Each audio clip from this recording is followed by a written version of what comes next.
Shall I start? Yeah. Great. What a way to go, boys. What a way to go. Hello, everybody, and welcome to the Totally Normal podcast. Banyak boys semua. Pak. Yeah, Di sini. yeah. Agak jauh ini. Yeah, let's try. I'm gonna try holding it like this. Yeah. Then. Yeah. Here we go. Hello, everybody, and welcome to the Totally Normal podcast. We're starting something new. Of course, this is sponsored by Satya Parmesi's apartment in central Jakarta. I do not own this apartment. I only rent. I am, of course, your host. Rent. As we do. In this economy? Anyway, I am Satya Parmesi, your host, and of course, I'm sitting down here with Daniel Anugrah, Kim Little-Noni, and Arya Siddhartha. We're doing our full names. Yeah, we are. That's not our Do you full have a non-cool name? Government name. Well, I was thinking that we were just gonna go first name basis because everyone in the podcasting world, as I know it, they do first name basis. Like, this is Arya, Yeah. this is Dan, this is Kim. Well, yeah, but you know, if you listen to some podcasts, you're always like, oh, Yeah. I'm curious about who this person is. I want to know who their names are so I dox can me? follow them on social media. That's fair. But Yeah. if you search my full name to Google, the only thing you're going to find is like my LinkedIn, which That's has true. the least amount of personality. I hate LinkedIn. That's a really good point. How about we just all introduce ourselves? That's a really good idea, yeah. You want to just start? Why don't we start with Arya? Mhm. Just go.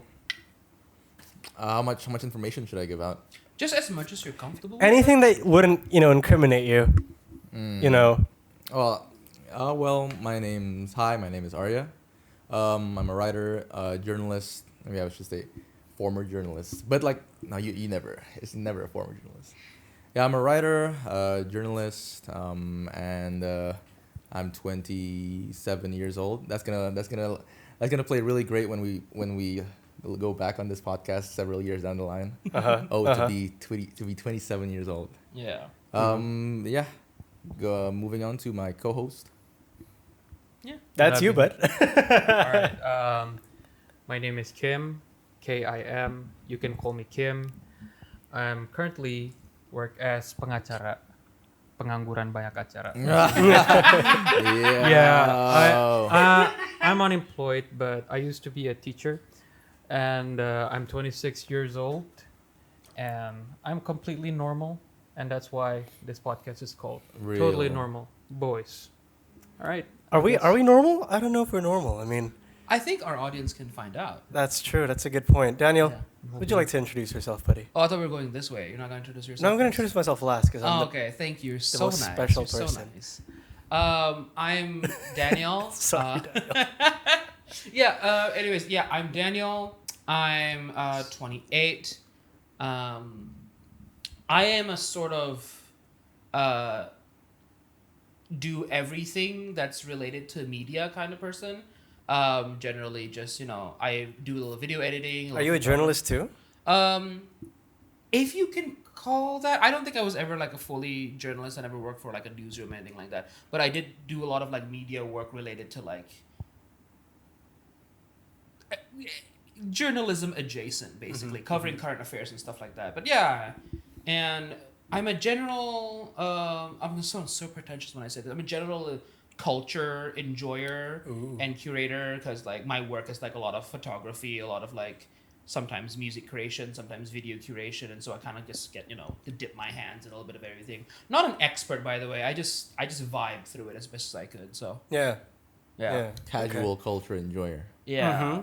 I don't think I'm casual because I could be obsessed. But Competitive casual enjoyer. yeah, I'm not a professional, just obsessed. An obsessed enthusiast. You like to go down rabbit holes and find out what lies beneath, if you will. Yes. Yeah. All the fucking time, to my own detriment sometimes. Huh. Yeah, no, I feel that. How about you? Yeah. Thank you very much. Speaking of you. Speaking of me, I am Satya Parmesi. I am also 27 years old, not for very long.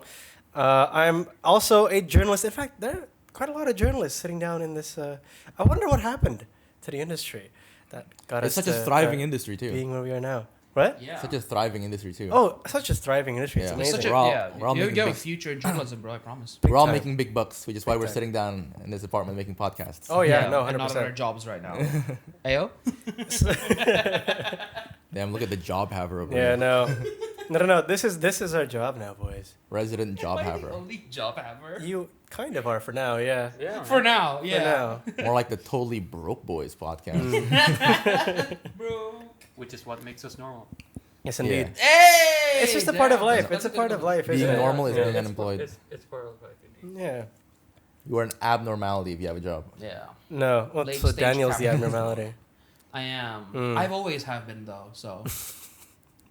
Yeah. Oh. Why do you think I have bleached hair and like 7 tats, bro? That's you a think I had really good childhood? point. Wow. No.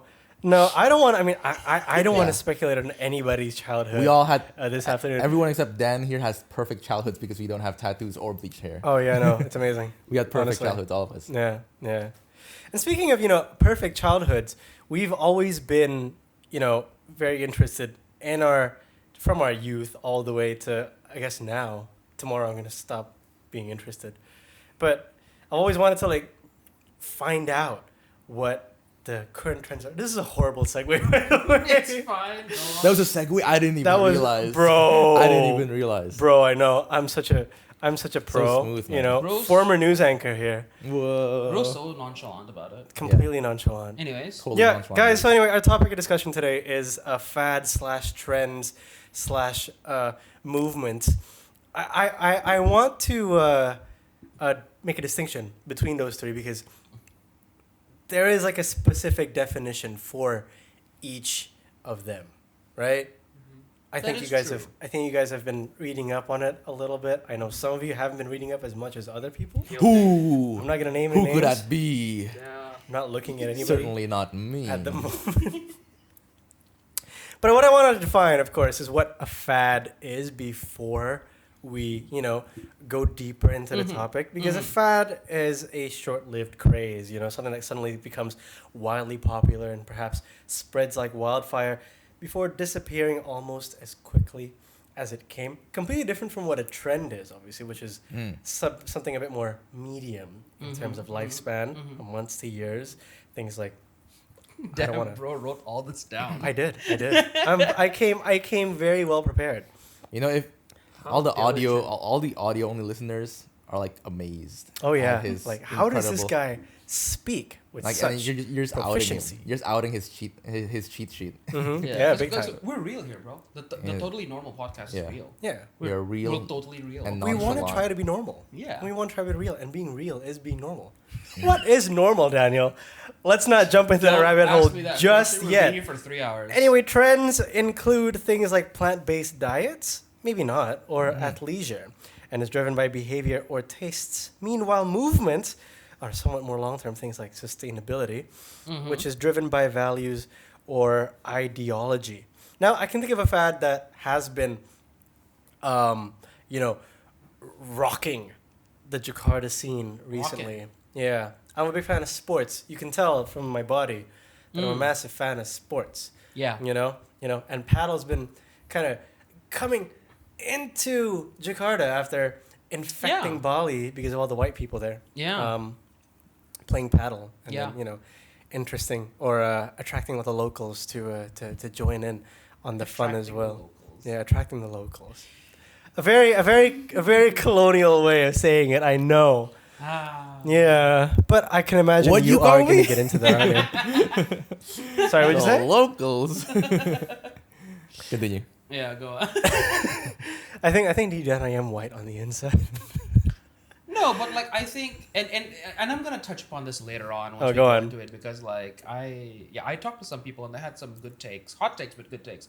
I think we're all a little white on the inside because that's what it means to live in a formerly colonial country. Yeah, 100%, and A arguably little- still colonized in other ways. Yeah, and so we can get into this. Yeah. Once we go into the stuff. You have this. The couch has the brown to white spectrum nailed down. Bro, On the edge, that's as white as this panel gets. Wait a second. Wait a minute. I'm talking about ethnicity wise, my guy. how observant.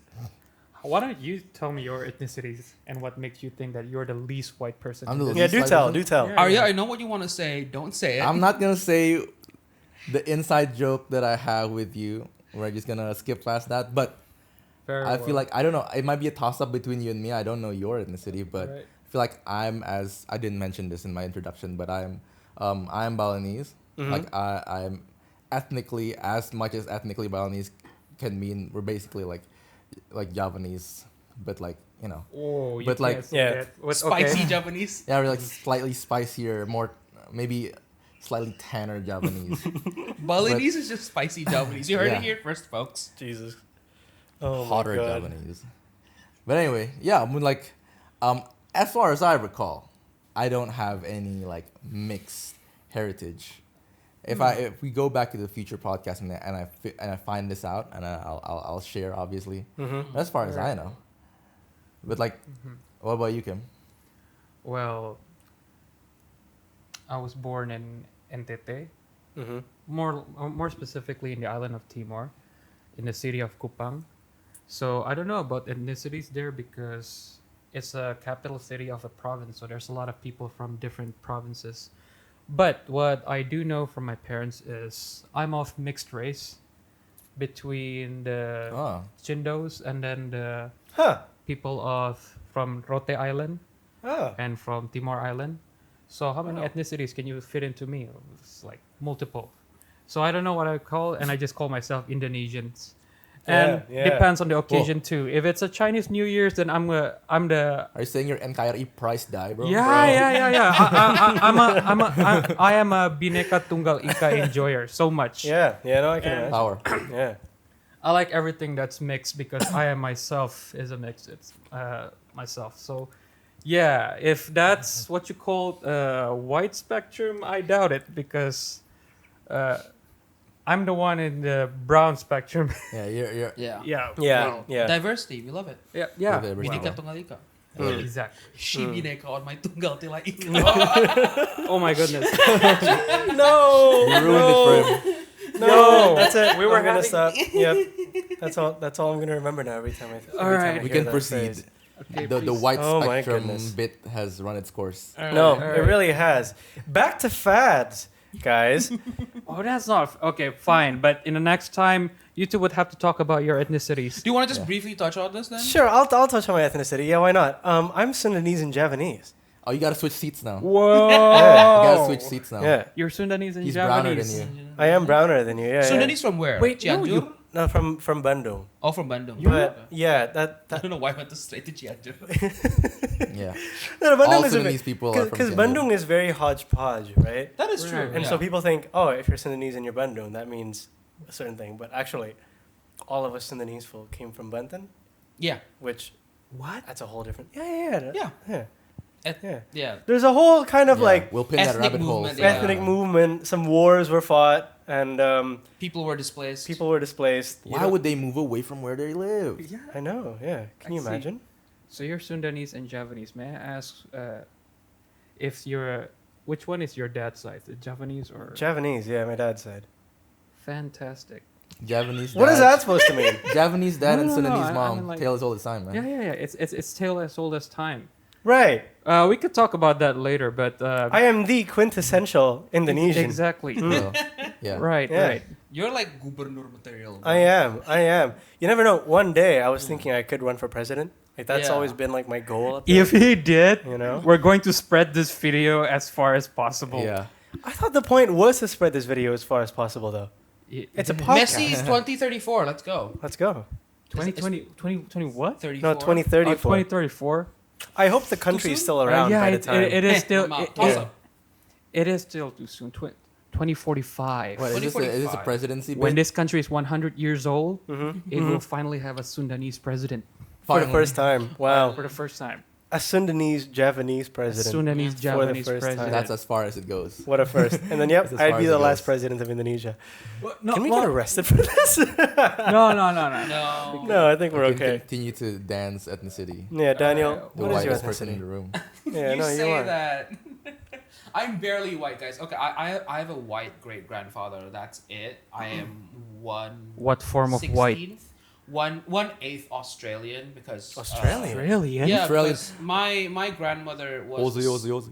yeah my grandmother was the daughter of a Australian soldier who Huh. served here and then married a local. Yeah, and there's a Oh. long story behind that. But yeah, So from my mom's side, a little bit of white, but mostly Bataknese, and then from my dad's side, Japanese. Interesting. Nice. Okay. Wow. Aussie. I can Go imagine Boomers. it's because of the war. The war. Yeah. Which war is it? Why? Like why there's an Australian in me? Yeah. Yeah. Yeah. There's an Australian in you right now. There's an Australian in you right now. There could be. For all the audio listeners, there's an Australian in Daniel right now. Yep. The invitation's open. Do you know why your grandfather suddenly ended up in Indonesia? My great grandfather. No, I think he just served here as part of like the campaign to kick out the Japanese. Yeah. Oh, the Japanese. Yeah, in 1945. And then he refused to go home and choose to settle and marry a local. No, he had my grandmother with my great grandmother at the time, but so part of the really complicated plot lore of my family is that he had no choice. He got called back to Australia, Right. And Oh, on the okay. trip back, his ship sank. His ship was torpedoed. Oh my or goodness. either that or it was caught. So basically, his ship sank. That's a crazy story. It is. died? It is. And you know, maybe we'll just save it for some next episode. Basically, yeah. You know what? And then the biggest plot twist is that like his ship sank, yes, and then my great grandmother remarried. Except like 3 or 5 years later, he came back and me like I survived. Oh. Oh but yeah. then she had already remarried. So great Oh tragedy. no. I live, Yeah. bitch. And Oh my God. And already had children with like someone else. And yeah, basically. Wow. So That's so, insane. so yeah. you have a step siblings somewhere. Well, my Step grandmother cousins. does. Yeah. Step cousins Like somewhere. Step cousins, step uncles, Step great uncles. step Do you- great uncles. Exactly. Do you have in contact with them? No. Okay. Wow.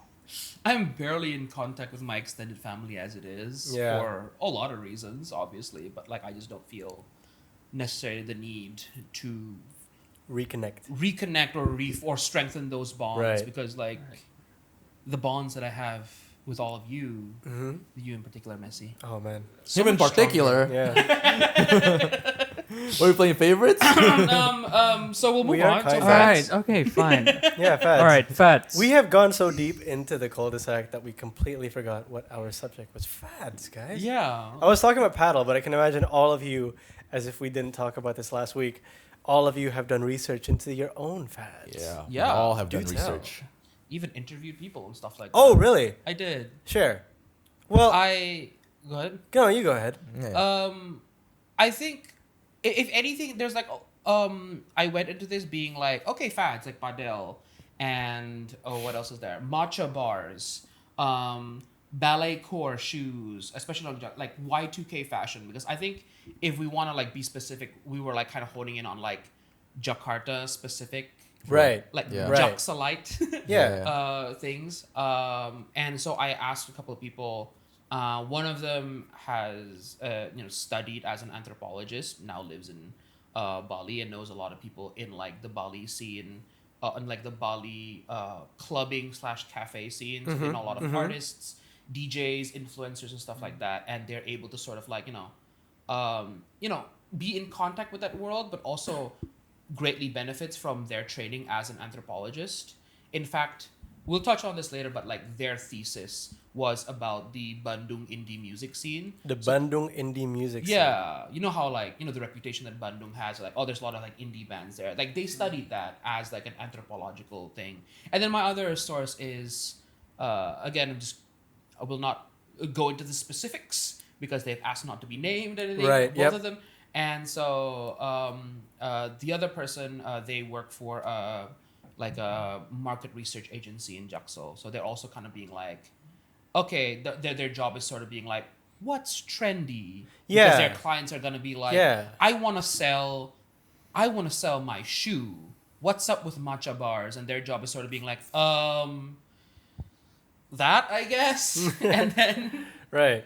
and then spend a lot of money and try to make it a thing and sell stuff. Yeah. And yeah. so it's kind of their job to like stay in touch and stuff like that. But It's interesting that you mentioned how fads can be manufactured yes, instead of as opposed Yeah. to something that's like completely, organic in its own way.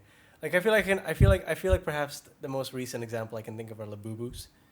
Those little keychains that you would. Are Little- they little- keychains? They're a little bigger than keychains. I Have mean, you seen those yeah. things? You They're can massive. but you can hang them as keychains. Like they have like the loop and I everything. think you can fit those in your pants, but Well, yeah, but it's not Yeah. exactly. It's a chain thing. yeah. Yeah, And most people put them on their bags, as I've seen them. exactly. Yeah, Accessory. yeah. I mean, how did they grow into popularity? Like, it was basically a bunch of, people buying Labubus, and then suddenly they saw that Labubu and they wanted to buy their own Labubu. But of course, it's like a loot box kind of situation. Yeah, blind Yeah. boxes. Yeah. Yeah, and so you never know what kind of Labubu you got, Mhm. and that kind of became like its own sort of like source of addiction as well.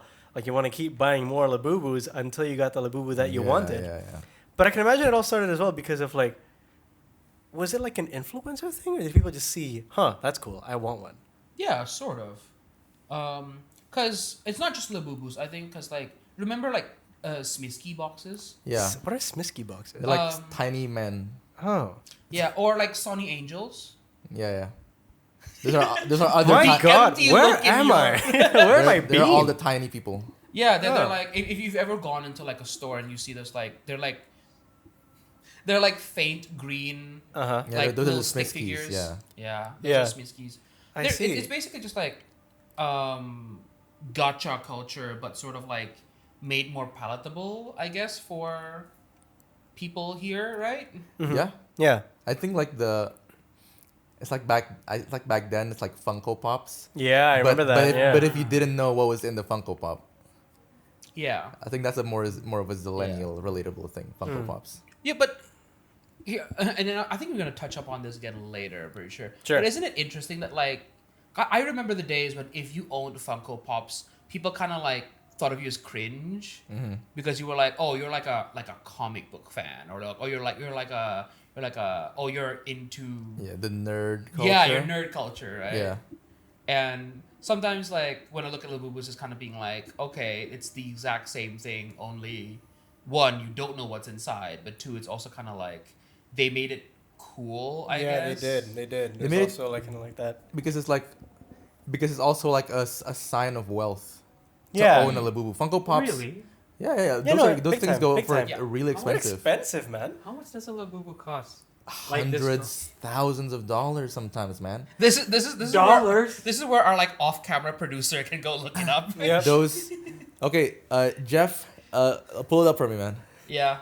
Our invisible.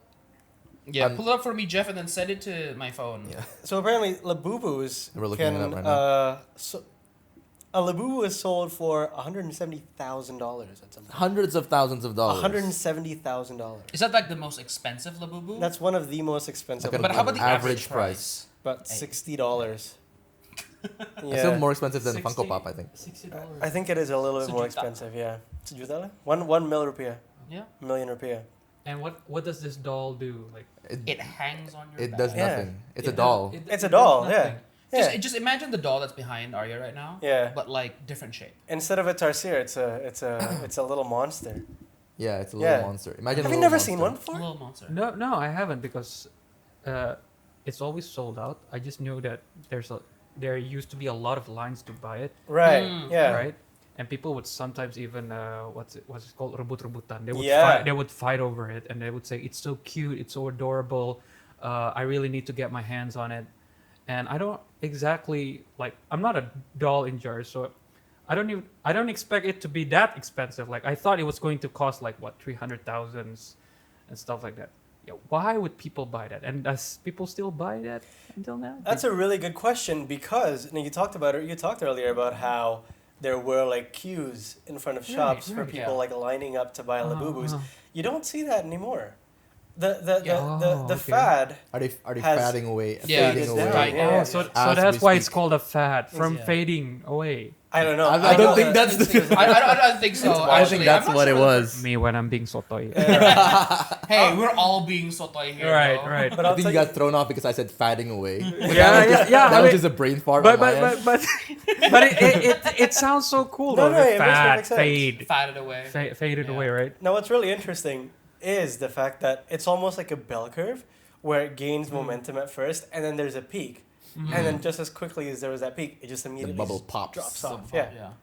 the bubble Yeah. like immediately pops. And for our Gen Z, Gen Alpha TikTokers out there, they might, instead of a fad, they might also call these like micro trends. Yep, like on TikTok. Micro and stuff. trend, yeah, micro trends usually more like fashion related, but okay. micro trends is like how you kids these days would say it. I see. You mean like Speaking as a Gen Z person myself. yeah? We're like on the fringes of Gen Z, to be honest. You mean like specific TikTok sounds that are used for specific TikTok video genres? Because that's technically a fad too. Right. Yeah, that's a TikTok trend. Yeah. Well, let me Yeah. give you an example. You have like a specific TikTok trend that somehow blows up, Yeah. Mm-hmm. and then more and more people make their own versions of it, and then it becomes cool, and then like companies start to use it Yeah. to promote their own stuff, Uh-huh. and then it suddenly becomes uncool, and then it dies You down. know what? Yeah. What I'm reminded of an example like very recently that Go on. I watched was that you're all familiar with Aura Farming Kid, right? I The am, Pachu yeah. Jalur Kid. Yeah. with the Mhm. and that shit looks so cool. Yeah. And I just saw like I think yesterday I saw like a video of like the Pacu Jalur Kid with like several like pejabats, like I think like With politicians behind them. Menteri Right, Kebudayaan or Yeah. whoever, and it's like it's dead. Yeah. It's gone. It's not cool anymore. Mhm. It's Been done. captured by the government. Once the companies and the government get their hands on it, it's done. It's no Yeah. longer cool. Nobody wants to touch it anymore. Yeah. So Capitalism I sucks. saw the trend die right before my eyes. Yeah. I saw it was born. I saw its life, and I saw its death. Such as microtrends. What, it was like It's- 3 weeks long, the lifespan? It felt was not that way long. longer. Yeah. Yeah. Like everyone did it, and then as soon as that video came out, I remember thinking, nope, that's it. You know what's the worst thing that I saw that came out of that trend? Uh huh. The Singaporean Navy did it. What? Yeah, I saw had it no this idea. like yesterday night. I think I was on Reels, I believe. Mhm. And yes, the Singaporean Navy ran one of their like cutters, and then a guy in front was doing that, and then a bunch of like the seamen in the back just doing that and being like, it's Seamen, lost its seamen. cool. Seamen. sailors. Sailors. Okay. Siemens. You know. All right. Yeah. People who work at sea. Yeah. All right. So fat working doesn't real have hard. to be. It doesn't have to be a physical thing. It could also be music. It could Yeah. also be Yeah, trends. I think so. everything. Mm. Although with that being said, from Oh. from what I understand, like if a fad can somehow survive beyond just a kind of like funny thing or a fun thing, Uh huh. and actually sort of touch on people's emotions, for example, or really kind of like bring like genuine benefit to them, Uh-huh. then it becomes more than a fad. It turns into a trend. I Right. see. I Yeah. see. That's the So- next evolution. So technically speaking, things like Padel or running or marathons, they're not Mhm. necessarily a fad anymore. Yeah. They're Mm. trend. Yeah, marathons trend. definitely. Yeah. Those have become embedded into Mm. the lives of your modern Jacksalite. Yeah. Mm-hmm. And Definitely. then at some point as well, they end up becoming a movement on its own, which then kind of creates its own life with people actually just wanting to do it for the sake of doing it without seeking clout. Yeah. As a result. I got an example. Yeah. My own personal anecdote, admittly, I have to say. Let's go. I'm a massive gaming fan, right? I like to game a We lot. love the video games. I do Yes. love them video games. I know you guys all too. Mm-hmm. Mm-hmm. But I there is one game that I play, not necessarily religiously, but that I kind of used to play religiously as a kid, Mhm. not that long ago, admittedly, and that I've somehow picked up again recently. It's Dota 2. Yeah. Like Mm-hmm. that was at some point a fad that turned into a trend that eventually died down. But it didn't necessarily die down because the community still existed to sort of continue to liven up the I see. the experience and Alright. to get people to continue playing Mhm. playing that game, for example. And so it becomes its own sort of thing Mhm. that you don't really hear about anymore. But it doesn't mean that but it is still very much alive and ongoing. Yeah. I see. Fun fact for you, at its peak, I think there was 1 million players a day. But now it's down Yeah. to only 400,000. But even Dude, 400,000. 400,000 400,000 is is crazy, fucking dude. high. Yeah, For it a is game, high. concurrent players, that's Yeah. crazy. Yeah. That is insanely high for a game that's Okay. 14 years old as well. Yeah. I think the only game that has nearly that much is CS:GO. Yeah. Mhm. Yeah. Right? CS:GO is higher. It's Says it a Actually, lot. yeah. But yeah, that's insane. No, it's insane. I think it's such a dream for a developer to have like a community just sprung into like a game and just like keep it alive. Like some games just like have that thriving community like despite of the support from the developers, like Team Fortress 2. Yeah. The community is alive and well, even though like Valve gives zero shits about that game. It's abandoned it. Yeah. It's But insane. it's still alive, and I think that's because it speaks to just how much it touches upon ourselves and our kind of like need to, I guess find some of that kind of like social connection for one thing. Yeah. And another thing is just a hobby too.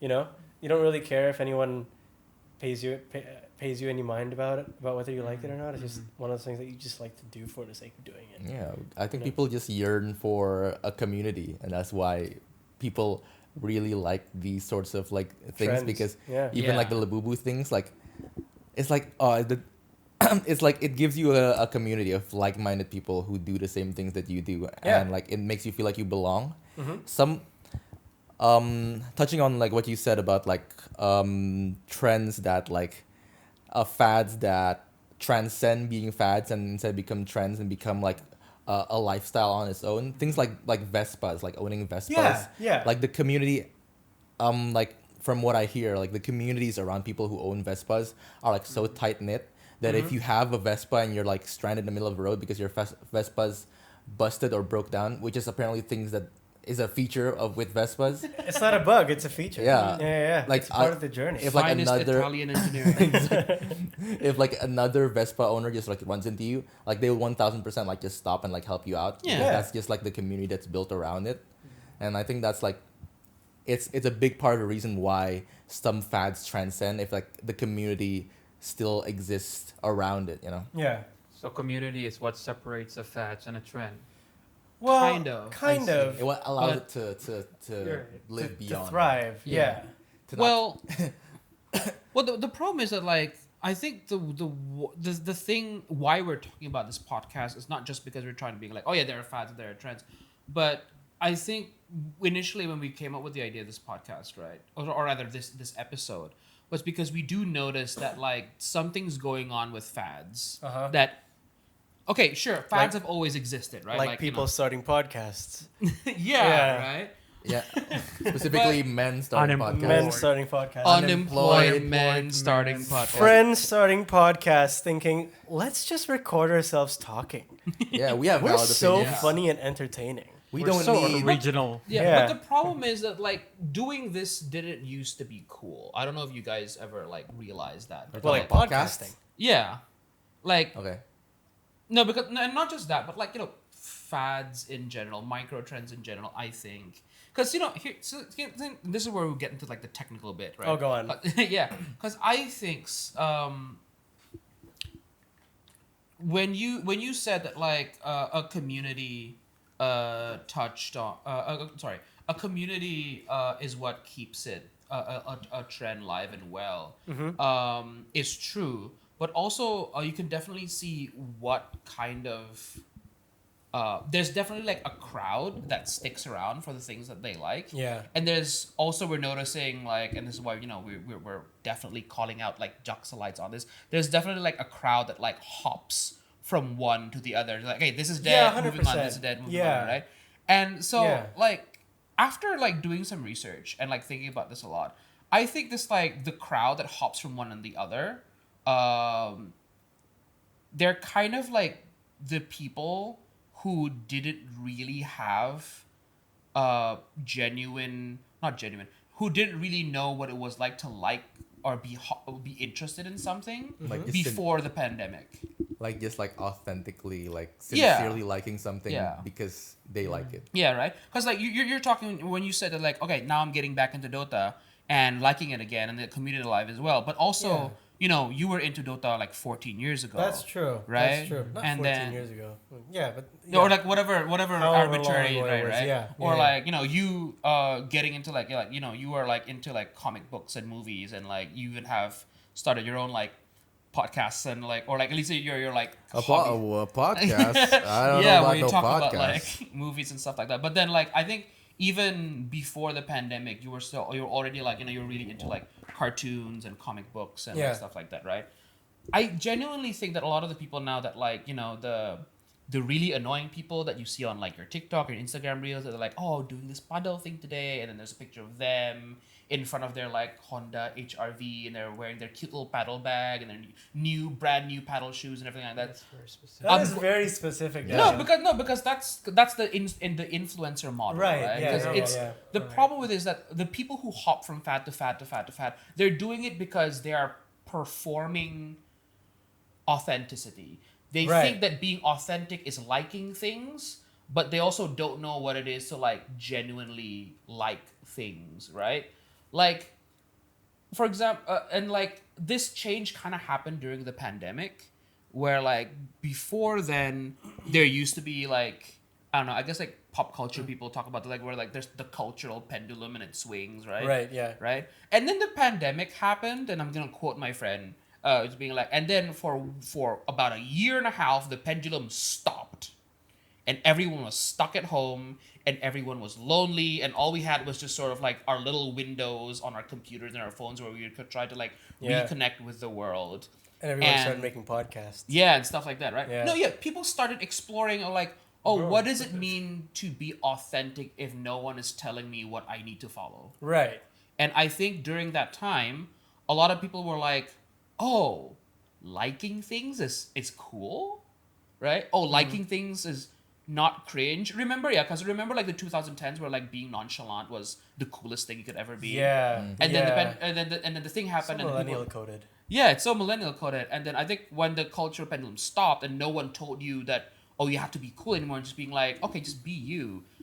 And then like, and then if you follow that, everything that happened from like 2021 and onwards, the marathon clubs, right, and the cycling clubs, and then like the paddle clubs and stuff like that. I think this is genuinely people for the first time in their lives realized what it was like to like not just like things, but like connect with other people Yeah, through things. who also like Right? things. Yeah. Because that's what a subculture is, right? It's not just, oh, we like the same things. It's not just common interests. It's like it's common practices, common rituals, common mythologies, right?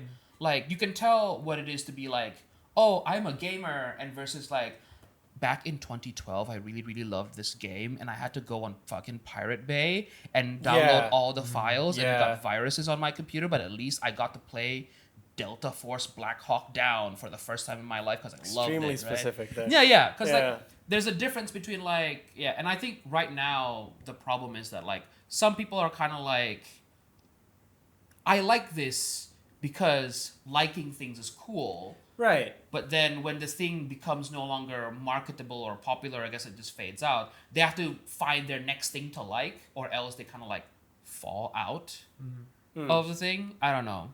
I think there are some specific examples of this that you guys did read up on, didn't you? Let's start with Arya. What did you find out during You're your little asking me deep what I dive? read up on? Yeah, man. With what specific examples? I don't know. You About- tell me. I mean, you said in our little personal chat, you was like, I found some really good stuff, man. Well, Yeah. it can be I'm either. curious. About what you Well, found. there's a lot of things that Oh, I mean, I think you gotta plug that in. All right, Let's take a pause. take a brief pause. Podcast's been running for about 30 minutes, by the way. 30 minutes. It's okay. Let's just go in because it's okay if it goes in. Yeah. Just needs to plug that in. Yeah. Yeah. Kim's, We can cut that part. It's okay. No, we don't have A to. little charging. It's required. Intermezzo. And then, some old timey music plays. Yeah, it's okay. It's okay, Kim. Just, Kim, you gotta hurry up. You gotta plug that shit in right now. Kim, breathe. doing great, bud. Breathe. No, stop breathing. Slow is smooth. Smooth is It's good. fast. I love that. Where did that come from? It's the F1 movie, man. What? The F1 movie. No, but there was a previous, like origin of that The saying? specific. I think that's just like an Term, old yeah.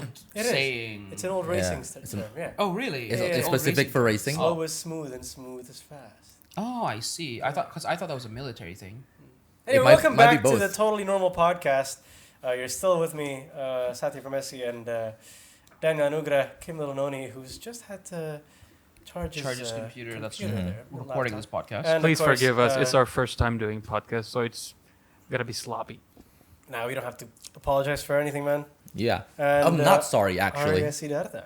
I love it sloppy. I'm part of you. Dan, please, goodness. Go on. Do tell more after the end of the episode. All Anyway, right, Arya, we were so just talking to you earlier about Yeah. what you found out during your little research session, a little deep dive into the rabbit hole. How Deep far dive, did huh? you go? Bud? Yeah, I dove real deep in the rabbit Oh hole. man, I can imagine. But yeah, I mean, like, one of the things, like, I can talk about something like, more personal stuff, because I don't when we thought about making this episode, I thought long and hard about, like, what exactly what kind of fads do I actually participate in, and then, like, I realized just how fucking lame I was. Yeah, Arya is a Because- nonchalant millennial, man. Yeah, Yeah. man. This Too cool. this is Too the cool. millennial in me. Mm. Like, Despite being the second youngest. I want to, like, it's not like that I'm nonchalant, and this sounds very much like I'm too cool for it behavior, but I generally don't follow fads, and sometimes I actively avoid it. Like, I actively avoid, or like I just, like, subconsciously don't follow like the things that are happening right now, unless I actually really like it. But, like, one of the things that I've been picking up lately is, like, gravitating more towards physical media, and that's kind of like talking about collecting vinyl records, Yeah. and then, like, That's been a recent having fad as well. I see. yeah, and, like, that particularly, my wife is getting into it a lot right now, like, collecting vinyl records. I'm not entirely there yet because we don't actually have a vinyl player. So it's kind of, so we kind of just have a bunch of vinyl. We just have a bunch of vinyls that we don't actually get to do anything with. Yeah, it's Yeah. the aspirational playlist. But, like, also, like, aside from music, it's also, like, pictures. Like, at one point I was visiting. I was going back home to Bali, my grandparents' house. Right. And I really enjoyed seeing all these, like, really old photo albums. Yeah. And like, it's just such a nice feeling to look back on, like, these pictures. Like, it really transports you to a different place to have the physical thing and not just, like, digital. Just this different vibe. So that's why right now what I particularly have been doing for, like, the past few years is I've been collecting instant photos. People like to call it Polaroids, but, like, mine isn't a Polaroid per se, but, like, basically, like, instant photography. Like, Right. all those little photos, like, actual physical photos that it prints out. I like to collect them, keep them in a photo album, and it's just really nice to flip through it, like, every now and then, because it just has a different feeling than just, like, scrolling on your phone. And I think people really have been yearning for that, because really, I think slowly, like, more and more, even though, like, media it's been getting easier and easier to find and access and consume. It's also, we own less and less of it. It feels more detached, certainly, doesn't it? It does. Yeah. Like you don't. It's a different feeling. Like, it might be harder in some ways, but you consume it in a way that's a lot more thoughtful. Like, let's say more thoughtful consuming. This is. Yeah. I recently hung out with some old coworkers. Old in the sense that they used to be my coworkers, and also they are old. Right. As yeah. in, they're like Yeah. a generation 40s. above, maybe like 40s, like late 30s at least. Gen X. Yeah. And we were, like, just, like, we're playing some songs and just, like, jamming and stuff like that. And like, they play a song, and then, like, people can chime in. Oh, that's so and so's song from that album from this year. Yeah. And I can't connect with that because, like I noticed that there's this generation gap between, like millennials, Gen Z, to, like, everyone above, because the way we consume music, for example, is, like, maybe our first exposure to, like, songs, or, like, curating, like, the stuff that we like is through downloading pirated MP3s. Yeah. And it lends into that individual, like, we know the songs, but we don't listen to the whole album. Yeah, there's something to say about, putting in the effort to get something, or to have something, and that Yeah. Delayed kind of- gratification. exactly delayed gratification, and somehow that kind of creates a stronger emotional connection between you and the thing that you really want to get. Yeah. Whereas, like, if it's something that you can just open on Spotify or YouTube, you'll immediately be able to like search Yeah. what it is exactly, but you won't necessarily know always the story behind it until you kind of like read up on it in your own time personally. Yeah. And even then, it's not the same as like holding a physical album, Yeah. right? I think what you're locking into is like what anthropologists say subcultures have is what that's a ritual. The ritual, yeah, right? exactly. Where it's like I because I've never experienced it, but I know stories of people being like, oh my god, what like To Pimp a Butterfly is coming out at midnight today. I'm gonna line up with like 100 other people around the block Yeah, in front yeah. of the video store so I can get the CD or even like the cassette. I don't know back then, and then that's a form of like, and I think that makes it more tangible. It makes it Right. a more tangible culture than just being able to like do it online.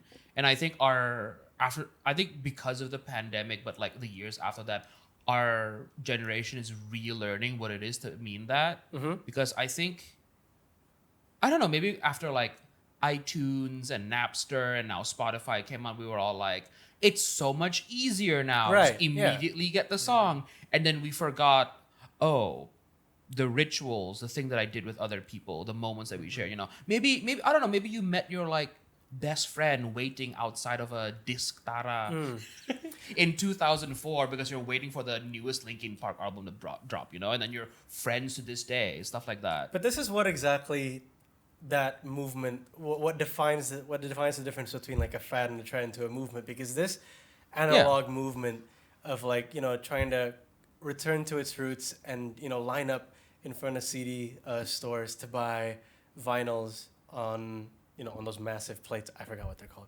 Vinyls. Yeah, they're Yeah. not vinyl. Buy vinyls on the vinyls. vinyl yeah. plates, yeah. Yeah, buy vinyl plates.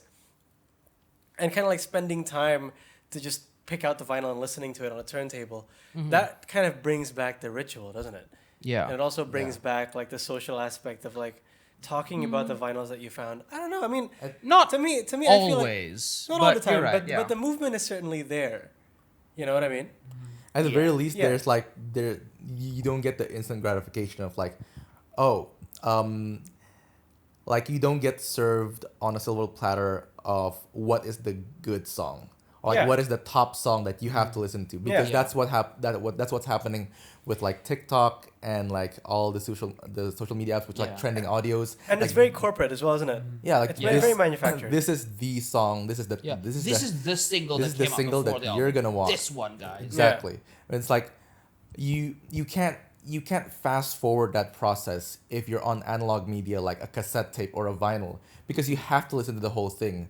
Like I think the shift began once we had like CDs, because with CDs you can skip per track. I remember Yeah. like in a car, like you have a CD player, you can skip to the tracks that you want. Yeah. But with cassette tapes and like vinyls, you have to listen to the whole thing, because like you don't know when the song starts or Yeah. ends. Like you have to listen to forwards and back. I do actually I did have a very interesting conversation with a record producer several weeks ago. I think it was maybe a couple of months ago, about how newer artists do still continue to publish their albums or singles on physical media, but they only do so as a sort of like merchandise version, as opposed to something that we would actually listen to mainly Yeah. Like the primary way of engaging. as the primary way of engagement. Yeah. But with that being said, apparently the market for it is still quite strong, because the people who would usually buy these new physical releases are like the biggest fans of that particular musician or a group of musicians, who then just want to collect as much of their merchandise as much as possible. So it's kind of like That's fair, yeah. also moved into a new direction, which is really interesting in my opinion. Yeah. Yeah. I think the problem is that there's because sometimes I still sort of know a distinction between people who I can tell when someone got into something because the pandemic deprived them of culture, Right. and when it doesn't. And I can sort of tell this from a very recent experience that I shared with you, actually, Arya. And I don't think either of you were there. Remember when we went to the Two Door Cinema Club concert last year, right? There was a moment where I'm being like, oh my God, they're playing my favorite song. I'm going to sing along. And the crowd was dead silent. Oh. Yeah, because I think the crowd knew Yeah. the first couple of songs, and then obviously they played What You Know at the very end of the set because that's the thing that made the crowd go wild. Yeah. But in the middle of the set, I think it was sort of like the seventh or eighth song. Which they was played. the song? Which song? They played Handshake, which is the Okay. one from their second album, and it's my favorite song. I don't know if it was a very popular song. What? It wasn't. It wasn't. No, it It really wasn't because you guys don't know. Clearly. I guess that's Sing along why. to it. But it was my favorite song on that album. And again, the way that I acquired this album was, I can't remember whether I just got it from a friend of mine who pirated it and handed it to me on a USB, or it might be the other way around actually. But either way, I just found it. I really liked it, and I know they do a great live version of the song. But again, I was also totally not expecting that song to show up. I was just kind of like hoping in the back of my mind, and they did. And so sometimes it does feel, and maybe this is where we can like hone back in on like the Jacksolite conversation that we wanted to have, where it's like it does sometimes feel like I can sort of tell who is only into it because they're like, this is a popular thing, and who just, was there all along. I don't want to be that kind of like hipster kid to be like, I was listening to them 10 years before you did. Yeah. And I guess we kind of shit on that because, the whole hipster thing got really cringe quickly. But now I think looking back, there was a point for why people felt like this, because and when I was talking to my friend, the analogy that we arrived felt like, imagine like you had a house that like you've lived in for 10 years. It's not the greatest house, but it's your house. You know all of the details. You know that like, oh, this air conditioner can't be on at the same time as that air conditioner because then the electricity goes off. Or like, oh, the tap in the kitchen has to be turned a certain kind of way or else it's going to like leak all over the place. So, and then you've guarded a relationship with this place. And sometimes recently it just feels like someone just, showed up on our doorstep and we're like, hey, I like this place. Can I live here? And you're kind of being like, oh, yeah, sure. This is a great place to live. I'll have you over. You don't want to gatekeep. Exactly. And then they start walking around like they own the place and being like, I love this place. I feel such a deep connection to this place. Oh, it's so good. And then the worst part of that is like 3 months later, they start, like jualan in front of your house. And they started being like, come people, come see the house that I grew up in. And being like, bitch, I was in the trenches since 2013. What are you doing? And it feels a lot like that. No, and, yeah. This Gatekeeping is necessary, actually. gatekeeping is necessary, unfortunately. I used to being like, I mustn't gatekeep. And then we ungate kept so much. White people came in and was like, so beautiful. Built in the beautiful forests of Kamang.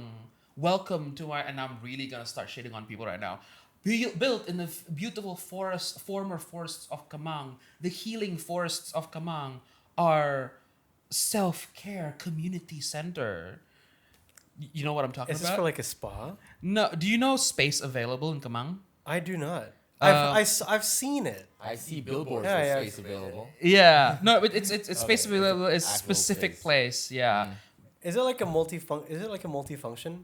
It is it is essentially a co-working space / art gallery, but it's owned by a white person. Seriously? Yes. I had no idea. And when you see their ads and their marketing, it's sort of being like, in the busy streets of Jakarta, when you are tired, come to Kamang.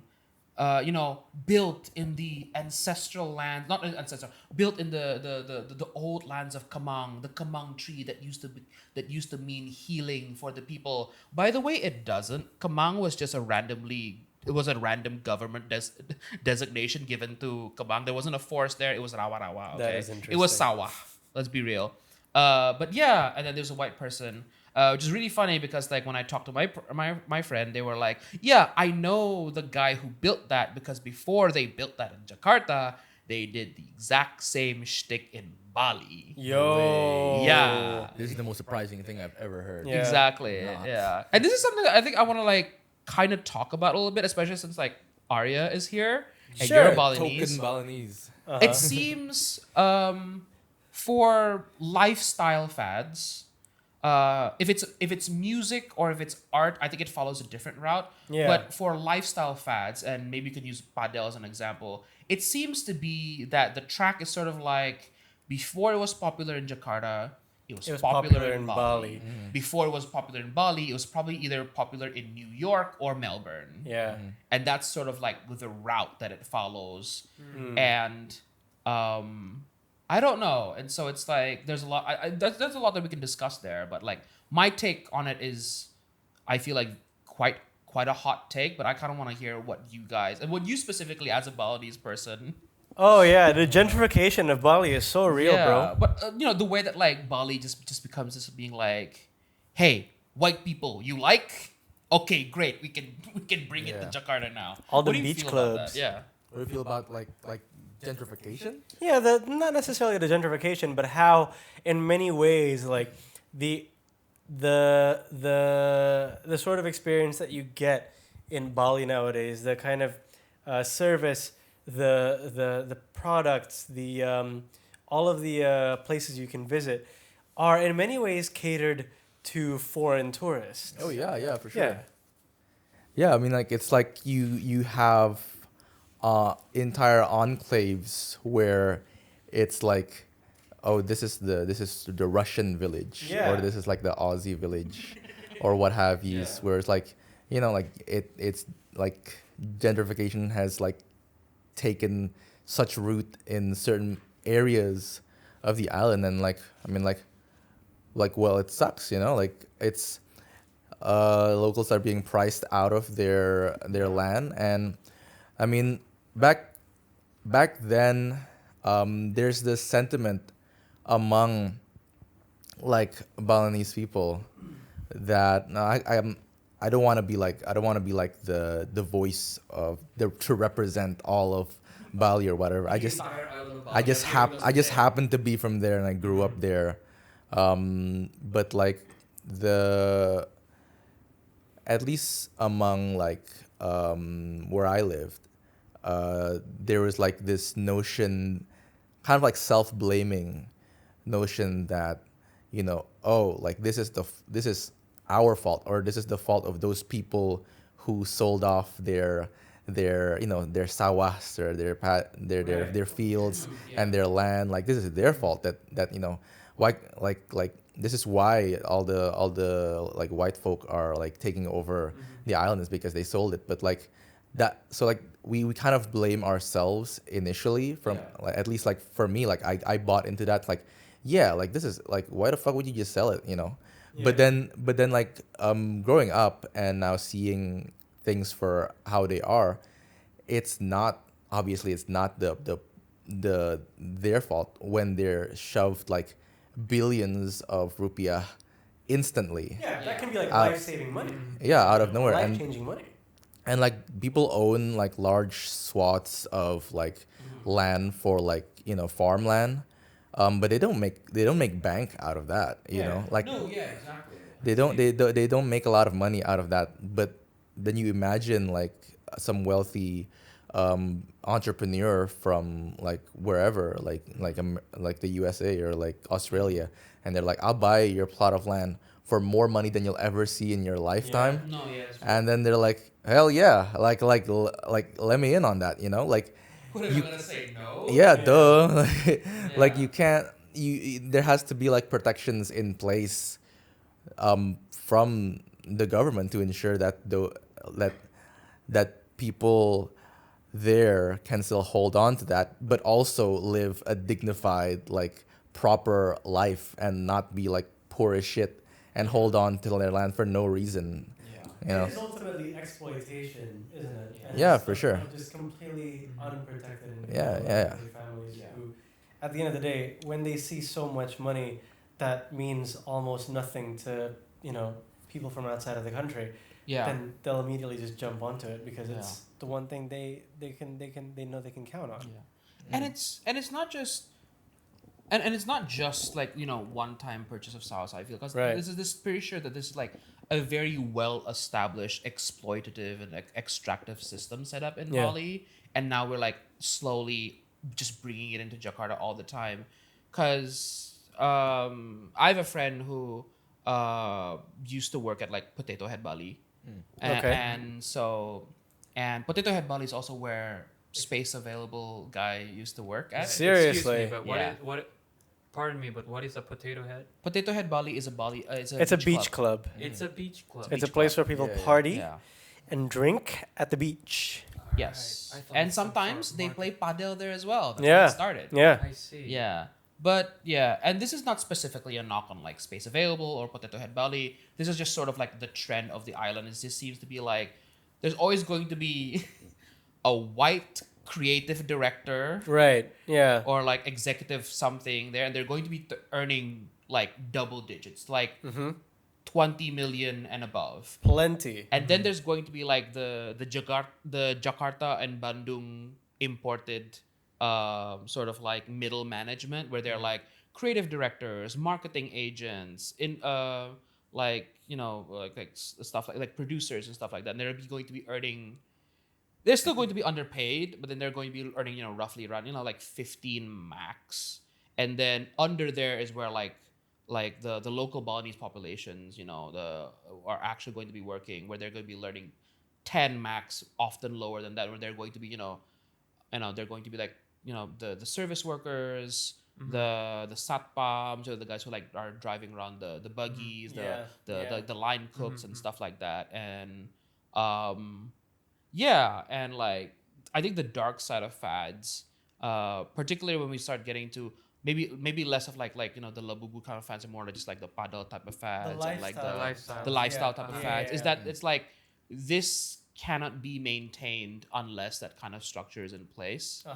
Not to also mention, and I want to come back to you again for this, Arya, because it just seems that like all the time that it just seems like a white person comes to Bali, experiences nature for the first time, and they market it as like, oh my god, this nature is so beautiful, it's so good to be like so spiritual and in touch with yourself. And they don't know jack shit about like local culture. They're just translating what they see through their own line, but then they're throwing it out, and now other Indonesians are like adopting it, making it into their brands, and even worse, like bringing it into Bali.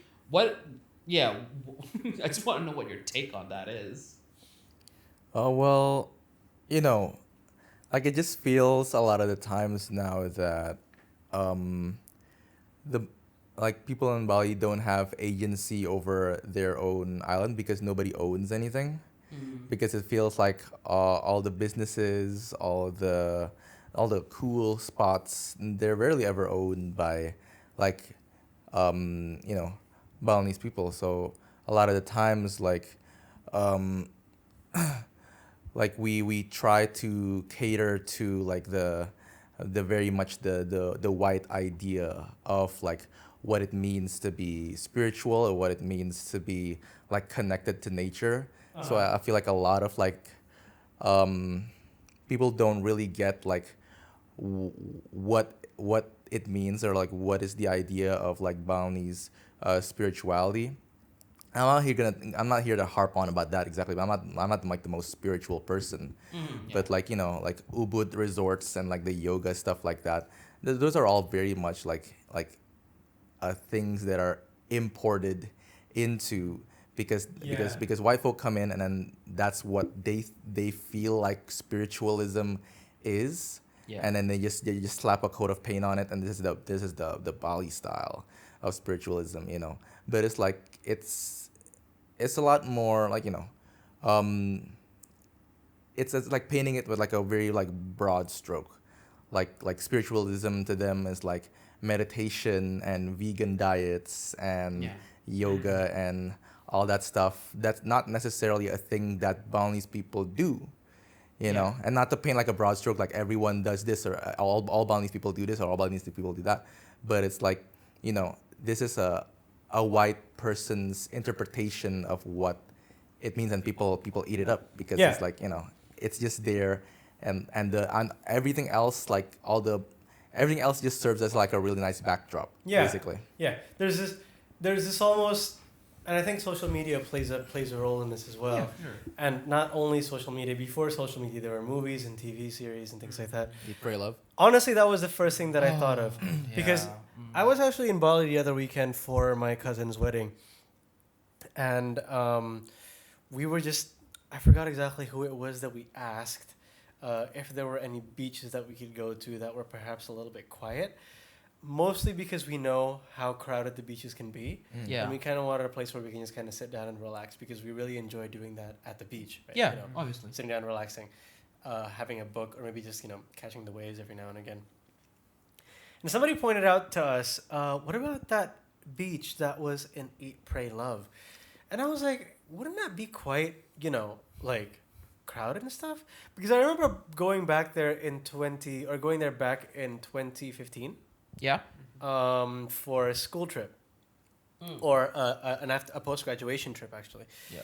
And visiting that particular beach and, arriving there and thinking, this is a really, really crowded beach. Yeah. And I think it's because, and it was well known because it was in that film. In the movie, yeah. In the movie Eat, Pray, Love, right? And somehow, that movie came out, like, what, more than 20 years ago, I think, at this point now? Yeah. Sometimes I wonder where the actor is now who played Julia Roberts? no, Ketut, the Oh, the no, Indonesian guy. Anyway, Oh, yeah. it doesn't matter. Going off track a little bit. My point is, there's still now that sort of like really strong sentiment of foreigners. I'm gonna say specifically white people Yeah, let's Who- just call out. who still have that sort of eat, pray, love mentality. Nostalgia. not necessarily nostalgia. They have this sort of eat, pray, love idealism of Bali in their mind whenever they want to come to visit. So Yeah. there's this sort of like enjoying the beaches. There's an entire aspect of finding yourself, spiritually. Putting yourself in a place that's sort of that sort of imbues you with values tranquility. related to nature, tranquility, things like that, and sort of having your pictures taken either on the beach or on a swing that somehow points you Yeah. towards the direction of stacked rice patties. What do they call it? I forget. I think it's just like the the rice paddy the stairs. rice terraces. The rice Yeah, terraces. There the you go. Ubud Exactly. Rice terraces The Ubud in rice Tennessee. terraces, and just having like your picture taken there and posting it on social media and being like, I found myself in Bali. So much. And there's also that sort of like one thing that I really find frustrating. Okay, there's this trend, on Instagram, on TikTok, where if you come and visit Bali, Mm-hmm. it's a thing to get what is called Bali belly. Ah, Are you yeah. familiar with Yeah. this I've term? heard of it, but Now, do tell. yeah, so Bali belly is basically what happens to your tummy when you eat or drink consumables in Bali that are perhaps a little too. My wife likes to call it too hardcore, too spicy for them, Too spicy for white people. too spicy for white people. Oh yeah. mayonnaise. Or they drink water from the tap Yeah. without realizing that you can't drink water from the tap. Yeah. in- Or they just don't have like the Southeast Asian microbiome or whatever. Exactly. Yeah. It's a whole thing. But it becomes kind of like a rite of passage in its own right for white people to go to Bali and and get dysentery. and say, yeah, and say, hey, Oh, and goodness. say, oh my God, guys, I just woke up with Bali belly. I think I have the worst Bali belly out of all of my friends here. And it's just really annoying every time somebody says that because it's like, I didn't you know know- that was a point of pride for people. Yeah. apparently it I is. thought people were trying to avoid it, actually. Yeah, Jesus. yeah, but for some reason, to them it's a rite of passage as a part of that Bali experience, to cleanse yourself and to find your spirituality. You And shit your guts out. You Yeah. shit your guts out, and Yeah, it's part of every our night you culture. have to go on a party too to Yeah. cleanse your body, by vomiting really hard after you finish. Yeah, you know? yeah, that's so funny because like Yeah. the phrase "my culture is not your costume" gets tossed around a lot for white people. Yeah. Against white people, and it's so funny because that isn't even our culture at all. No, it's not. we don't. We know better. We have a picture. We have a sort of like realistic perspective on Bali. It's very cultured. Mhm. There are a lot of interesting things about it. Yeah, it's You fun. know, yeah, there are a lot of tourist traps. It's fun. Yeah. If you want to go to a party, you can get to a party. It's very easy. If you want to go to a Yeah. beach, you can also go to a beach. Mhm. But at the end of the day, that's just what it is. It's a place where people live. Mm. Where if we go there, there are some things that you have to respect. You can't just get on a moped and start driving around like a maniac Yeah. because you're a different skin color. Yeah. You have to follow the rules, and you have to, respect some of the things that are there. And I'm not saying like don't do all these things. I'm not saying any of that. I'm not saying don't go to a beach or swim. Don't or worry, whatever. you don't have to say. I will. Yeah, go White on. people, stay away from the beach. just pick some other island, please, or just Yeah. stay wherever you are. I Stay know away from it's sad Bali, and you mean, cold, but right? Deal with it. You mean stay away from Bali? Just the global south in general, yes. Yeah. But like, yeah, Bali, sure. We can start baby steps, Get away from us. No, but yeah, it's really sad to see something that I feel is unique and special in its own way, and then having it sort of gentrified into what it is now. And I can imagine you as a native Balinese, it can be quite frustrating.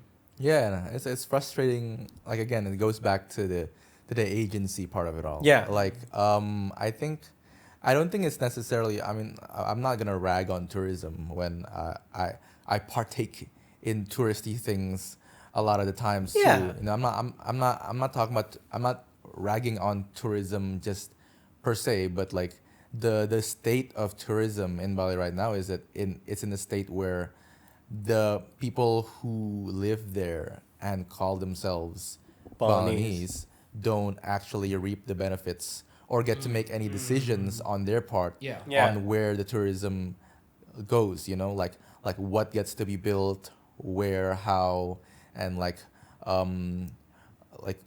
that aspect of it is gone because they don't own the things. It's either owned by because there are rules that prevent like foreigners from Right. investing and owning are. things there, Yeah. but there are a Yeah. bunch of loopholes to circumvent that too, and that's the problem is that people in Bali don't get to own any of those things. They don't have agency over where.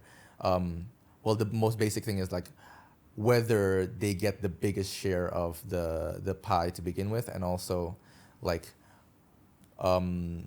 where do we take this? Like where, like because sometimes certain projects can infringe on certain boundaries on Right. like certain like land that is considered sacred, and that sort of thing is what kind of like chips away at like the authenticness of it all, because like the eat pray love it, the eat pray lovification of it all kind Yeah. of like paints, it always paints an idealized version of what they think Yeah.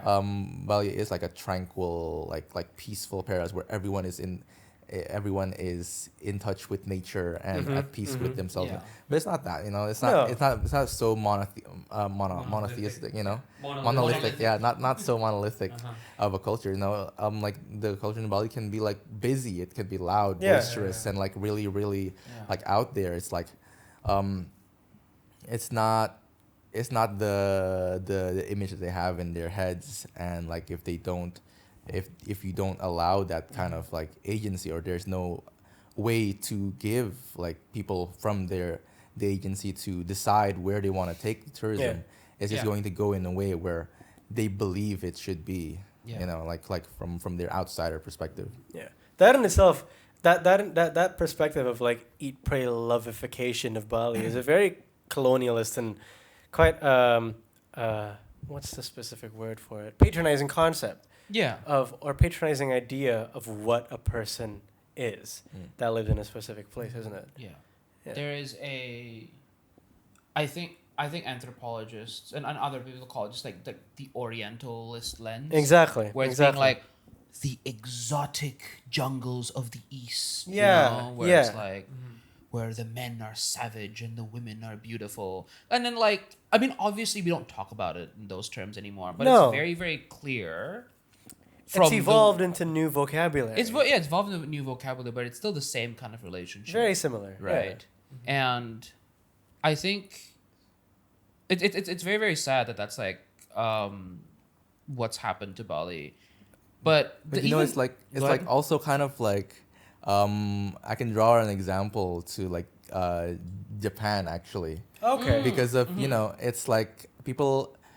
I don't like it when people paint in broad strokes of like, oh, the people of Japan are super polite and they are quiet and they're Technologically advanced or servile or whatever. super advanced, and you Yeah. know just like these broad strokes that everyone hears like this or like that. Yeah, yeah. And that's why I don't also like, you know, I'm a product of my own upbringing, and I don't like to be like I'm the voice of like I represent all Bali people. All Bali people are like me.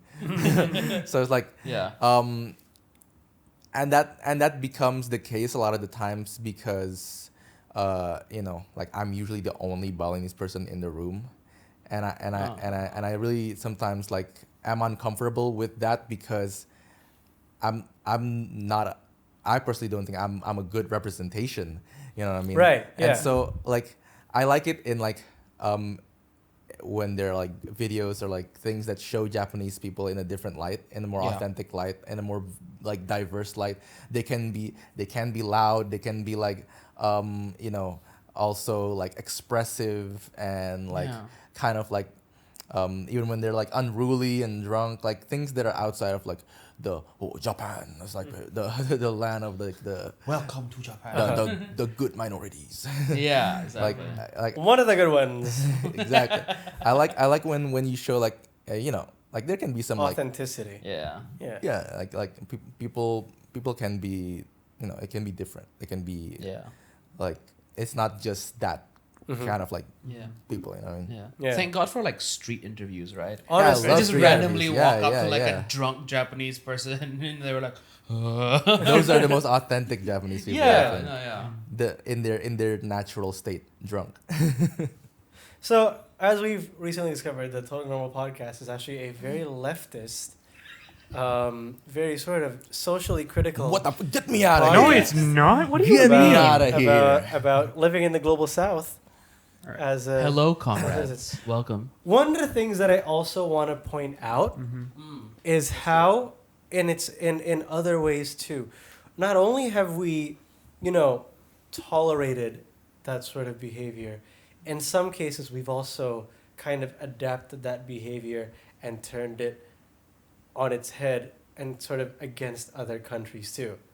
Like, Yeah. I will not generalize. I'm not speaking for the entirety of the Indonesian population, Nor can you, yeah. nor can I, obviously. I'm only Javanese and Sundanese.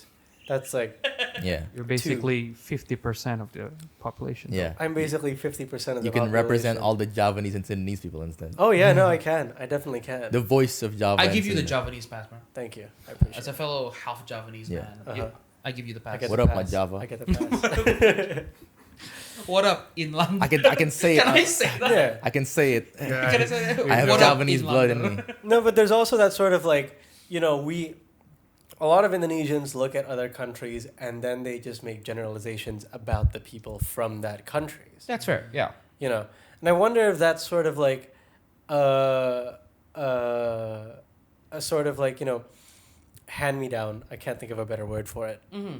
From our, you know, days of colonization, where we sure. would where we had people who stepped on us, who oppressed us, Yeah. and who all sort of generalized us as one point, Yeah. as one thing.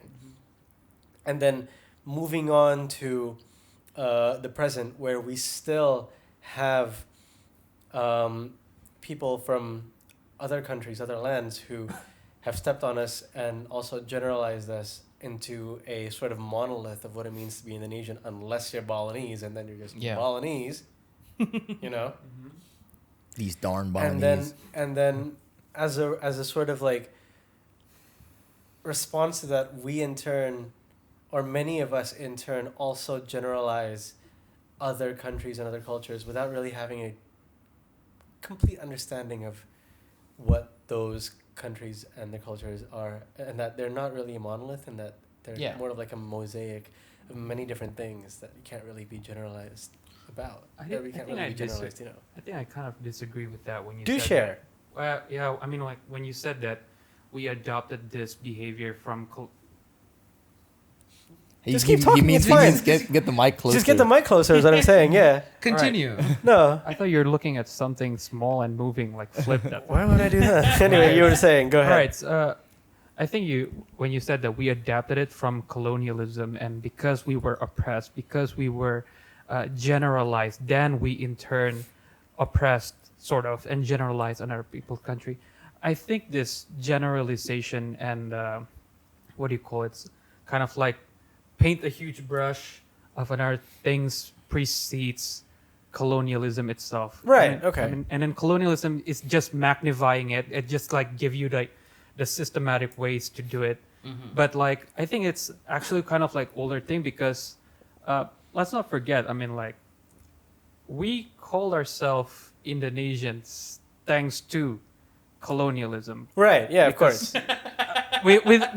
Without look, I hate Yeah. colonialism. I hate imperialism, but That's if on the it- record. if it weren't for Hot the take. if it weren't for the Dutch, I would be the immigrant in this island. Yeah. No. 100%. No, That's yeah, right, absolutely yeah. true. And Yeah. I would, and you would have a very huge beef with this guy. Yeah. Big time. I already And- do.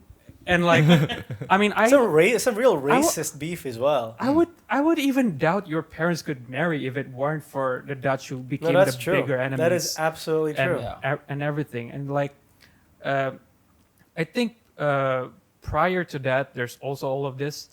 And what I really hate the most is that we can't talk bad about colonialism because, we cannot talk bad about colonialism without actually accepting that our identity was kind of like derived from it. Like our existence as a state was kind of like derived from it. Yeah. Yeah. Our 100%. practices and Yeah, our beliefs. Yeah, practices in itself. And like I've read this from somewhere or I've watched this from somewhere is that people tend to think colonialism is when foreigners came, take our raw resources, and the raw resources goes to them, and then they process it and they turn it into a physical finished stuff, and then they hand it to us. But I think it would be better if you think that we are still colonized. Our way of generalizing other people Yeah. is the result of colonialism because we don't actually study ourselves that much Right. Yeah. Yeah. as a social scientist. Because here's the thing. When I was trying to study about Indonesia, about our cultures, and I was reading books, one thing I realized is there's so much authors from outside, Yeah. right? From Australia, from the Netherlands, from America. And where do they get their information from? From us. So it's as if we were giving them raw information. They're the ones who basically Do the process. do the processing, makes it into a finished theories, give it back to us, and then we use it to fuel ourselves. We use it to fuel others itself. That is really, really interesting. Wow. Kind of sad. It actually is. Yeah. And actually, it kind of feeds back to like something that I wanted to say, which is that like, I think, yeah, we were colonized, but even now, and this is very, very true, because I keep going back to Padel as the chief example of this. We colonize ourselves, We do. We do. and not just in the sense of like, rich Javanese. KTP Jaksel moves to Bali, starts a cafe, underpays their like local, Staff. yeah, Balinese staff, which happens a lot, by the way. But I think we've also like colonized our own minds, where I think a lot of people who either are into a lot of these like Balinese lifestyle fads, or I've lost my train of thought. Oh, there it is.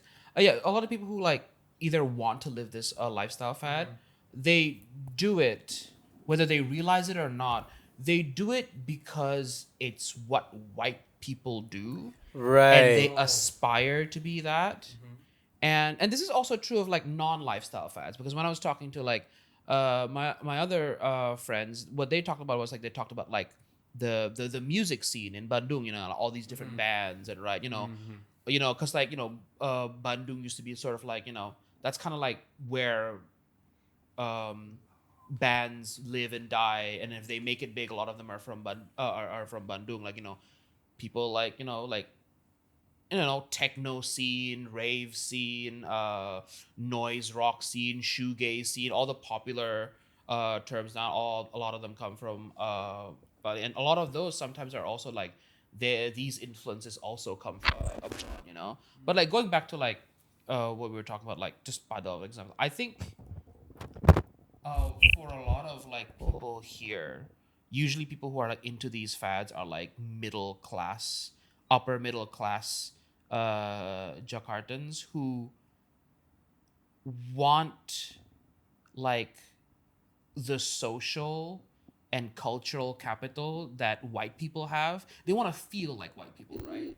Because this is maybe a generalization, but like why is it that every like 20 something person who like starts a brand new cafe in Jaksel did so because they saw the exact same thing pop up in Melbourne 5 years ago when they went there for college? Because they think it sells. Yeah, but not Yeah. not just that, but I think okay. when they went there, they were like, "Oh my god, this is how white people live. I want it."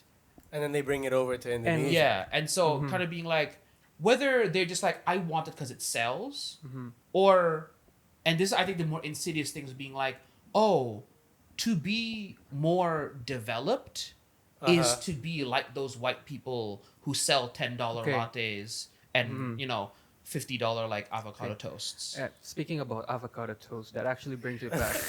No, I mean like Go ahead. That's amazing. what makes it kind of like what makes what you just said is kind of like ridiculous, Okay. because we know that a lot of things that they sell is actually kind of like redundant.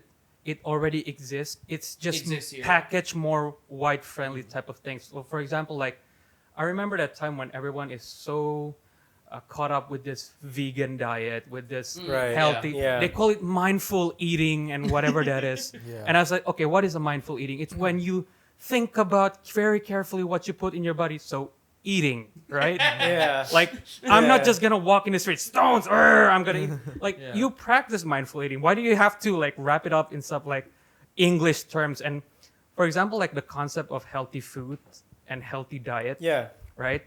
So for example, if I go to a rich neighborhood and I was like, what is the best fish to eat? They talk about salmons, they talk about trouts and everything.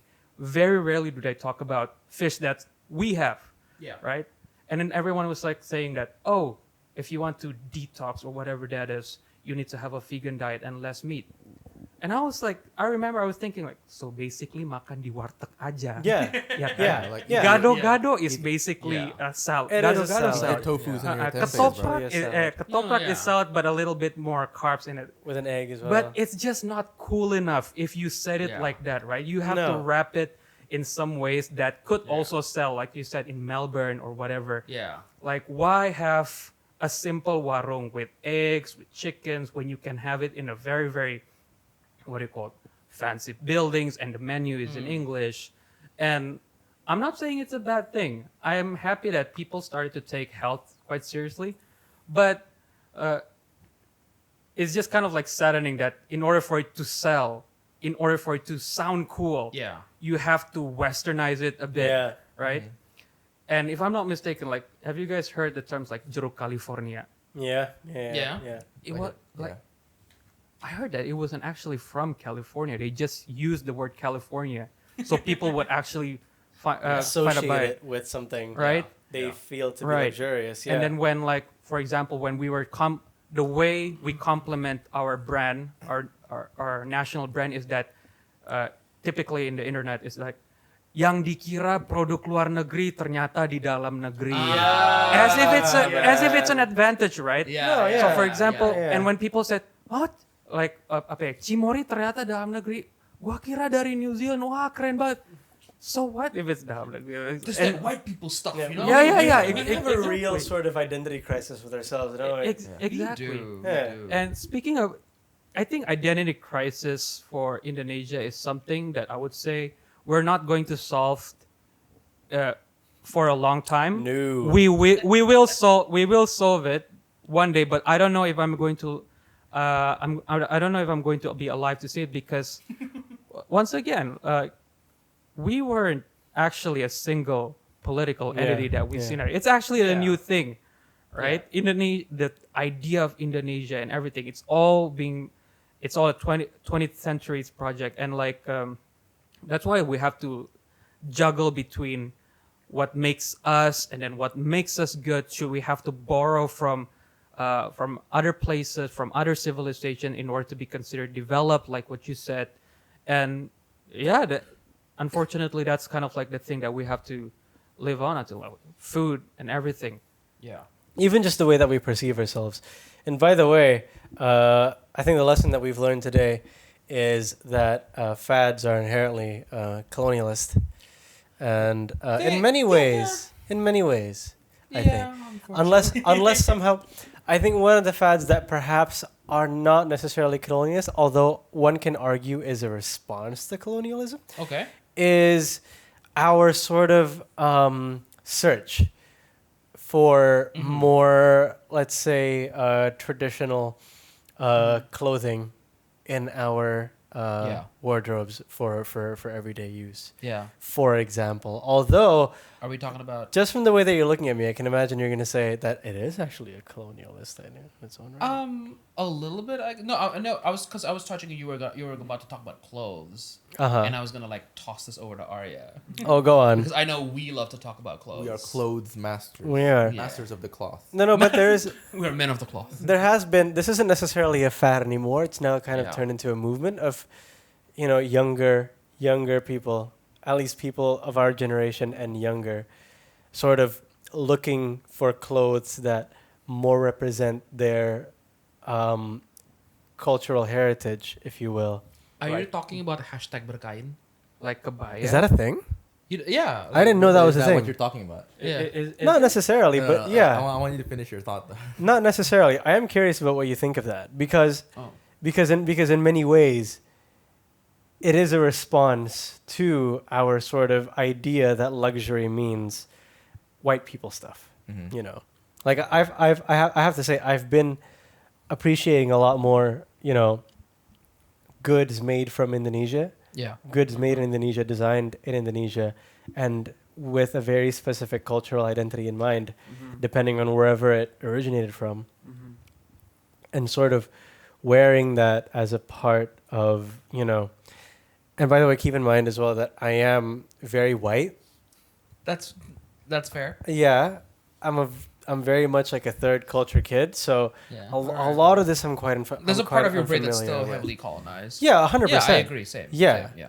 So I'm curious about what you guys think of that. That sort of like returning to our that sort of movement to return to our roots, In the terms sort of clothing. fad to Right. return to our roots and sort of find more traditional or more culture or aspects of our everyday life. Or turning aspects of our daily life, regular life into taking a more sort of culturally Taking it back. taking it Yeah. back. So to a basically, cultural route, yeah. going back to the good old times. Not good old times, but like the Not necessarily. I think just, reject Tempo this, dulu. I think embrace. just, no, embrace not exactly that, but just sort of appreciating, Reclaim our culture? reclaiming our culture, Yeah. Oh. in a sense. Well, I don't think we can 100% reclaim our culture the same way it was practiced back then. Like, Of course not. Yeah, Amen, brother. yeah, it's different. I mean, like, but I think if that is the case, for example, in the simple stuff like batik is trending again, kabaya became aesthetics, and traditional clothing and etc. I like it, to be honest, because, like I said, as I see that we started to put that the more westernized label equals better, and it annoys me, and Yeah. the way that we started small, for example, like with clothing, with naming places and etc. I think it's a positive development as long Yeah. as we don't make the same mistake as like what do you call it, idealizing or romanticizing our past or our culture and weaponizing it to for bad deeds. I don't mind with that. I don't mind with that.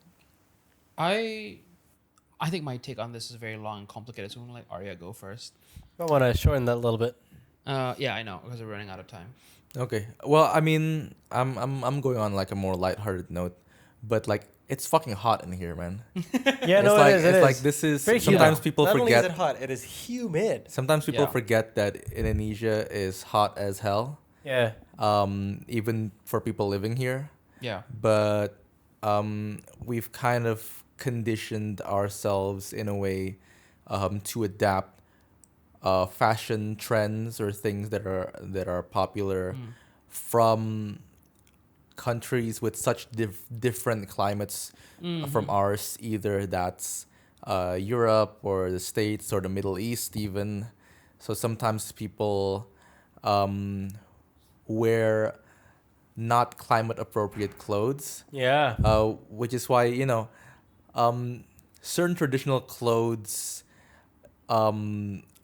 like appear and like are created because of like reasons pertaining to what is the best thing to wear in this sort of environment. And that goes for like every other place as well. It's not just Indonesia, obviously. So that's why we have like long flowing sarungs Yeah. made Yeah. of like really thin or like really comfortable like airy material. Or that's why we are not dressed head to toe in like wool or like full cotton. Sometimes it's very minimalist to the point that it's basically just a sash around. Yeah. Your thing. Yeah, Or, yeah. like a sash around your if you're a woman. Exactly. And I don't know, I like Kim said, like I Yeah. like going like the idea of normalizing or like normalizing traditional clothing, which is usually only like closed off or like subjected to the realms of ceremony. Like Yeah. we're only wearing this for like ceremonial occasion. But why? Like like Yeah. you can Yeah. we can very much wear that. But it's not, obviously it's not normalized now. It's like people might look at you weird if you're wearing that in public. But like I think it's trending in the right direction where it's more acceptable to be wearing more. I see a lot of people wear kabayas and like Yeah. especially women. I think women are adopting a lot of those like very traditional clothes like the kabayas, and those are usually very I don't know if like we're imagining the same ones, but like the kabayas are not see-through, but they're Like translucent. not translucent, but like they have like holes in them. I don't know what it's called, like, but they have They're laced. yeah, lace. Yeah, that's what I'm okay. saying. Yeah, but I think people kind of like this is something that I like in Bali that's not too well adapted to everywhere else because of like religious reasons. Uh-huh. But like the traditional garb in Bali is very loose and form fitting and like thin. Yeah. In a way that it makes sense people wear this because it's hot in here and this allows for more air Yeah. instead Yeah. of like covering head to toe in like really really like thick material, which is like just not compatible with the humidity and the heat Yeah. Yeah. of where we live, and I like the move towards it basically. At the end of the day, our clothes are defined by our environment, and in many ways, a lot of the clothes that we wear today, Yeah. including some of the clothes that we are wearing now, I think I have to say you are the one that's most sort of suited to the current environment that we're in, particularly in Jakarta. There's the short sleeves. Yeah, the short sleeves and all like, that. But there's like a strange thing, like people don't wear shorts or sleeveless Yeah. shirts in public. And I was just in Singapore the other day, and they get it. Like Yeah. they get that it's hot outside. Yeah. And this is how Yeah. you dress when it's Yeah. hot outside. Yeah, I had the same thing when I went to like Kuala Lumpur, where just everyone just like Just very wear shorts. loose and wavy, Yeah. and then like Yeah. right, Yeah. And a lot of traditional clothes can accommodate to that, but like again, like people here are insistent on wearing trousers, jeans, jackets, full sleeves, really heavy stuff, hoodies, for whatever reason, because maybe it's not socially acceptable or not religiously acceptable to be wearing things that are too thin or too short or too whatever. You know what I mean? I mean, let me put it to you this way: white people weren't the only people that colonized us. It's a lot of different ideas, and I'm not going to mention any specifics, but a lot of Yeah. different ideas from a lot of different parts of the world have made their way to Indonesia and archipelago, of course, and therefore somewhere where a lot of trade occurs. And so we are so we became sort of like a great melting pot of all these different cultures and all these different ideas that came from different parts of the world, that somehow some ideas have stuck to this day yeah, because of certain decisions. I won't name any of the people who were behind these decisions. I can if imagine. you know, you know. If you know, you know. Yeah, It wasn't that far off, by the way. Like yeah, 19. I would say the furthest I'm thinking about is like 1945. yeah. Okay. It's really not that far away. Well, But yeah, although of course there are a lot of there's a lot of backstory behind that as well. But what I'm saying is, it's interesting that even the clothes that we wear is just so heavily colonized to the point that it no longer, when you think about it, from a sort of like common sense point of view, it doesn't really make sense to wear, but we wear it anyway because Yeah. That's true. we've been so dogmatized, if you will. But is it colonization if you do it without being forced? Yes. Well, let Yeah, me put it it. can be, It it can can be. be. Let me put it to you this way: a lot of us were killed in the '60s. That Alright.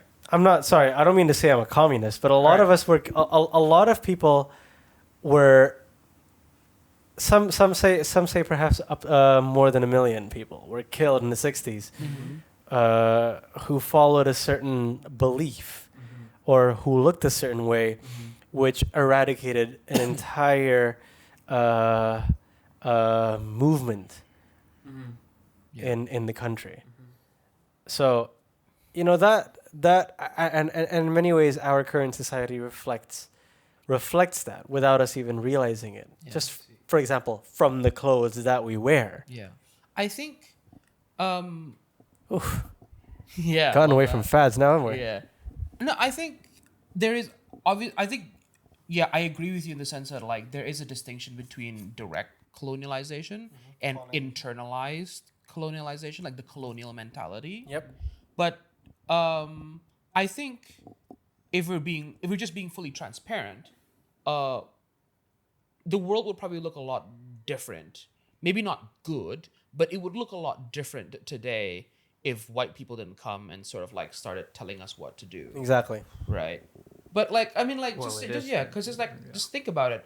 I don't think anyone ever walked up to me or my mom or like my friends and told them that like, what's a good skin tone? Light skin tone. You know Yep. why? Because white people good. No one ever told me that. But somehow the idea persisted a lot, and it was in like cosmetic ads and stuff like that, where it's just sort of being like, the lighter your skin is, that's great, that's desirable. And right? there's also a sort of part of the media that perpetuates that stereotype as well. Yeah. You know. I think honestly, yes, you're right. If we do it to ourselves, maybe it isn't colonialism. But at the same time, no one's really. I don't think we. It's only been like less than 100 years since Yep. colonialism officially ended. Less than 50 in some places in the world. So we haven't had the time to like stop and think Yep. about what we are doing, right? And this is where I want to come back on like on the thoughts on clothes, and I'll try to keep it short, right? Or, yeah. And I do love it. I do love the movement of doing that. I think it's good to like reclaim all these things. I'm just a little wary that even the way that we are reclaiming it is still very, very like coded, if not in colonialism, then at least in like capitalist privilege. Yeah, Because I'm of gonna be course, honest, 100%. right?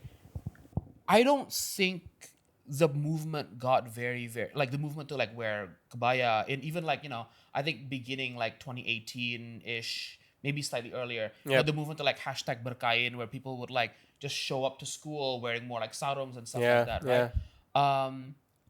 That didn't really take hold until like really rich Indonesians started to do it. Yeah, Or that's like true. celebrities and people like, because I'm pretty sure like Nicolas Saputra has like his own fashion line now, right? Or like, just like name any of like celebrity collaborations with like Indonesian fashion Yeah. houses, and you can go to like Plaza Indonesia where they're selling their jackets for like 8, 9, 20 mil a piece. And yes, they're like really nice, very modern beskap with like, with like batik lining or like all the other things.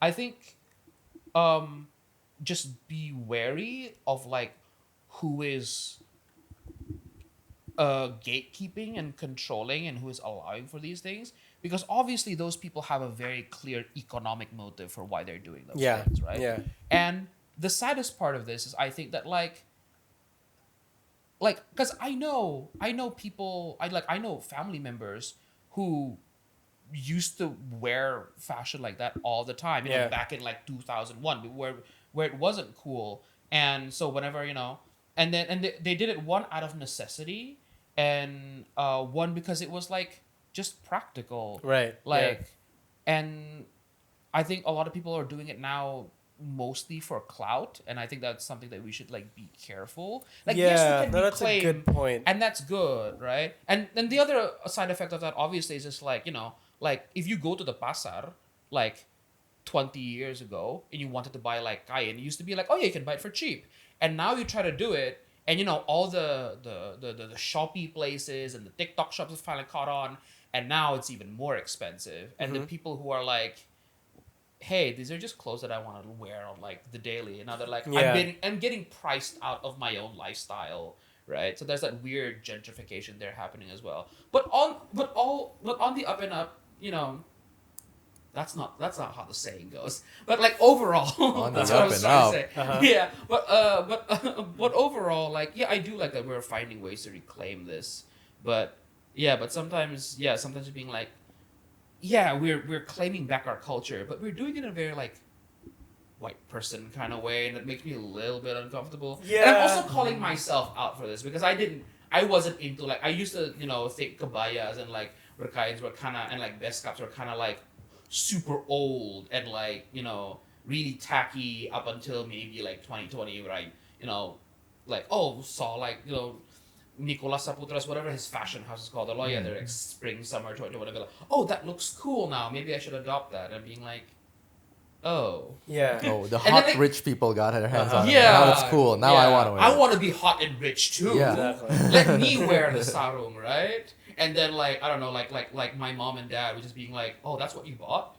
Oh yeah, you got that from like, Pekalongan, right? For like 20,000 per kain. And they're like, Nah, no, I man. got it from Tokped. I paid 250,000 for this. And they're like, the fuck?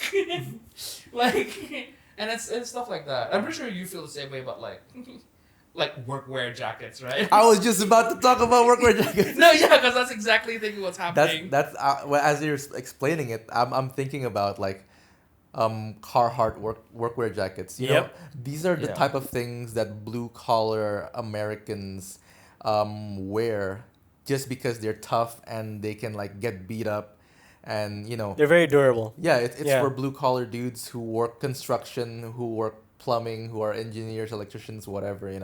They wear these like jackets, and now it's like stolen valor. Yeah, like, man. all the cool TikTok fashion boys are like getting Yeah. these like faded, like torn up like workwear jackets, and that cost like $1,000, $2,000. Yeah. Whereas like it's supposed to be things that people wear to work, and they don't really think too much about it.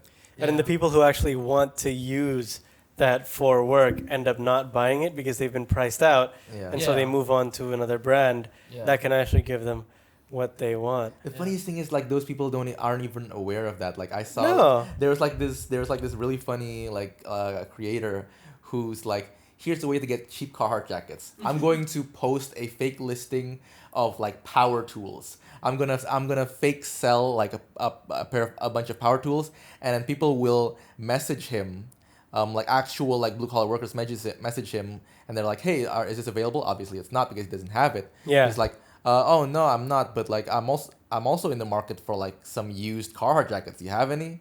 And then they're like, oh well, I do actually. And so like he gets like a bunch of these workwear jackets for Yeah. cheap from actual like workers, you know. Yeah. The other thing the really funny thing is sometimes I'd be like, because I had like a brief workwear jacket, and I wasn't born there, but I hail from the lovely city of Bandung. Oh god, I knocked my mic. From the lovely city of Bandung. And so sometimes I'm like, and there's like, Bandung is known for that, textiles and shit like that, right? Mm-hmm. And sometimes I'll be like, looking for like listings on Tokopedia or Carousel where it's like, they're all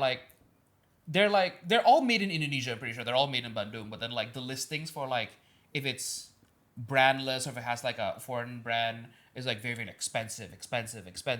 And then there's one that'd be like, oh yeah, like surplus jacket from this one office outing that they had in the 1990s, and it still has like PT Pindad embroidered on the side. Yeah, And it's yeah. like, oh, this is the cheapest one I can find.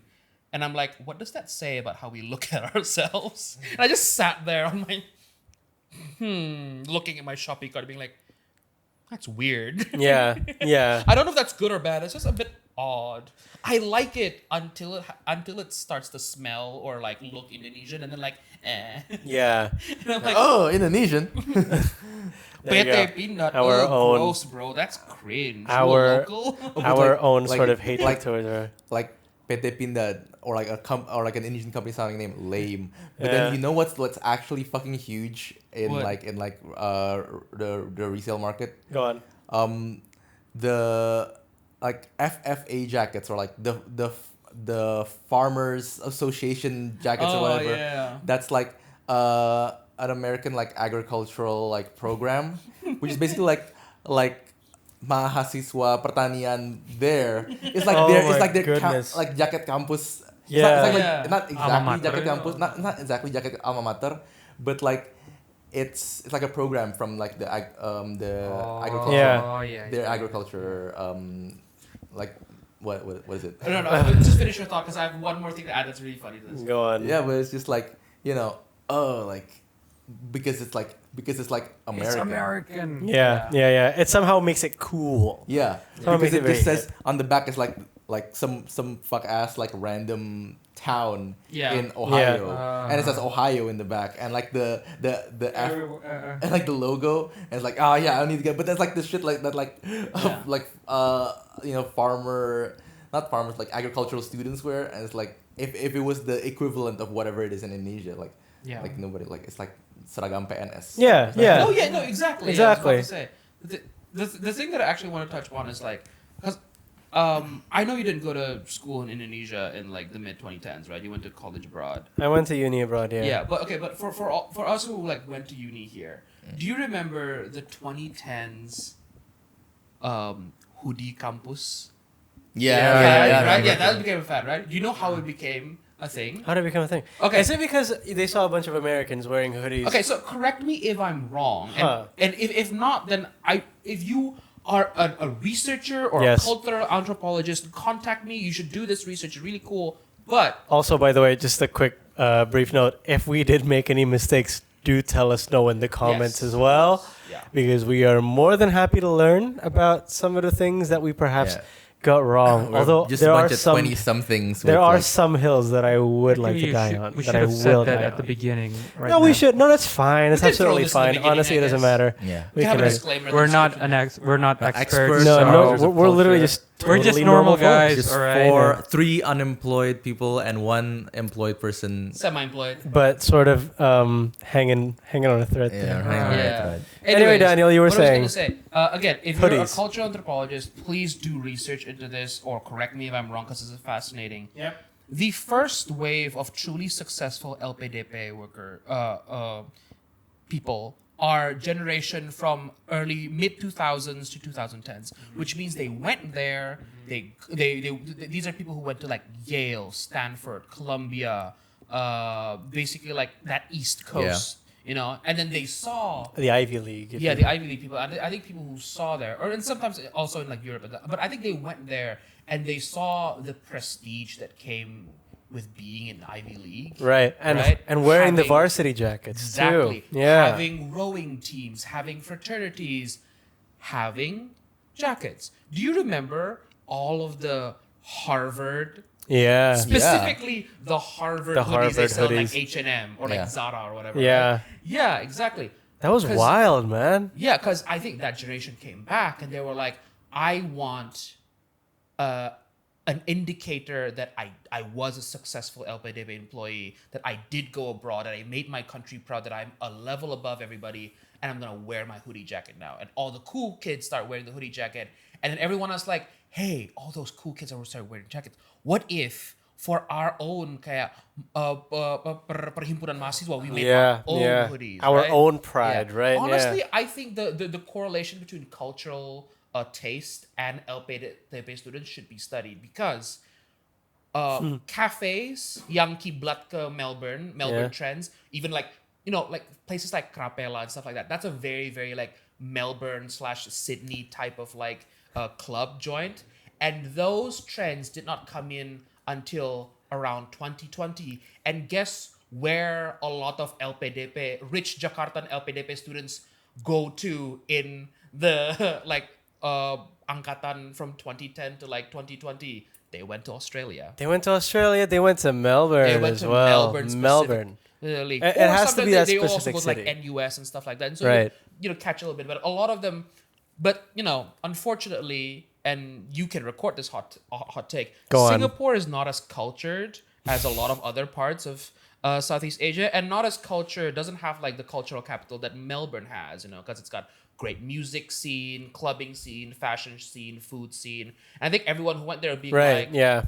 I want to show people that I went to Melbourne. Yeah. Yeah. Or maybe they went there and being like, oh, this is how civilized people look like. I'm going to bring this back home. And so everything started coming up, you know, like, you know, all the vegan conscious stuff, all Mm-hmm. of like, you know, like Mindful eating. yeah, like Italo disco vinyl record shit, and like, you know, like noise techno music, very, very popular now. And I know a lot of like people in Bandung who, you know, were making that kind of shit in the dark in their bedroom in their kos-kosan in like 2009. They were like, y'all are fake. I was doing this when nobody listened to me. But like, yeah, They were the that's it. hipsters. Yeah, those are Yep. hipsters. I know that there's a weird thing there, but yep, yeah, exactly. Let's say no, like shoegaze was big in Bandung in like 2013. It's only like, you know, like places like Crapela where they have like shoegaze night now and stuff like Yep. that. Yep. What does it sound like I'm specifically shitting on very, very No, you specific haven't. Jaxo places? Honestly, over the last we gonna get couple of sued? hours, you've just been shitting on very specific Actually, aspects of fads. I am quite curious about Crapela. I'm gonna visit. I'm pretty sure y'all have a fantastic food. That's a restaurant, right? Okay. No. Yeah, you can give it a Oh my try goodness. You want to anyway, go this though. Saturday night? They have a Honestly. hard- Yeah, yeah. night. Very Crapela interesting is a stuff. club. I thought it was a restaurant. No. I wouldn't want to eat in a you place called sweet summer Crapella. child. Yeah, I thought they sold crabs or something. Like crepes. Yeah. That's how you say Yeah. you say crepes. That would be a crepola. Or, Crapela. yeah. All right, my bad. No, that's okay. You know where the word Crapela comes from, right? No. Do share. Because the club is on Jalan Keramat Pela. Oh, and there you go. Yeah. That's actually a fantastic. No, I'm pretty sure yeah. No, You were And that's not to shit amazing. on it. I'm just noticing trends. Yeah. I don't. That's a great particularly name, though. I gotta be honest. I quite like that and name. honestly, Crapella. I don't even think Because that of the Crapella is a culture. particularly bad place. I love going there. Uh-huh. I love your music sets. It's very, very diverse. I'm just saying that like there's a correlation between the trends and, you know, the places that are currently happening. But yeah. Mm-hmm. You want to chime in on Crapella something, Kim? currently happening? Pardon? Is Nah, Crapella currently happening? Is that a thing? It's pretty happening. Oh, is it's, it? it's pretty happy. It's been happening for the past year roughly or so. Okay. Yeah. Interesting. I like them because they're like, they don't just do a micro trend thing. Yeah. They consistently do a thing of like, because I know a lot of places where like the moment like a type of genre fad goes away, you don't listen to their music anymore. But Yeah. I think they're pretty good at consistently being like, oh, we had shoegaze night a year ago, and then we're gonna consistently have it once a month every year. Right. Yeah. Kim, you have something to say? No, I'm good. You were gonna chime in on Honestly, something I was back when we were thinking talking you're about gonna chime in. Carhartt work jackets. I would like to chime in. Now, while we're in a conversation of, what was the name? Capella? Rappel. Very interesting new place of, what did you call it? It's a place that's happening currently. Yeah. Mhm. What are some of your recommendations, if you have any, about where we can learn more about fads and how they relate to colonialism? Daniel Anugrah.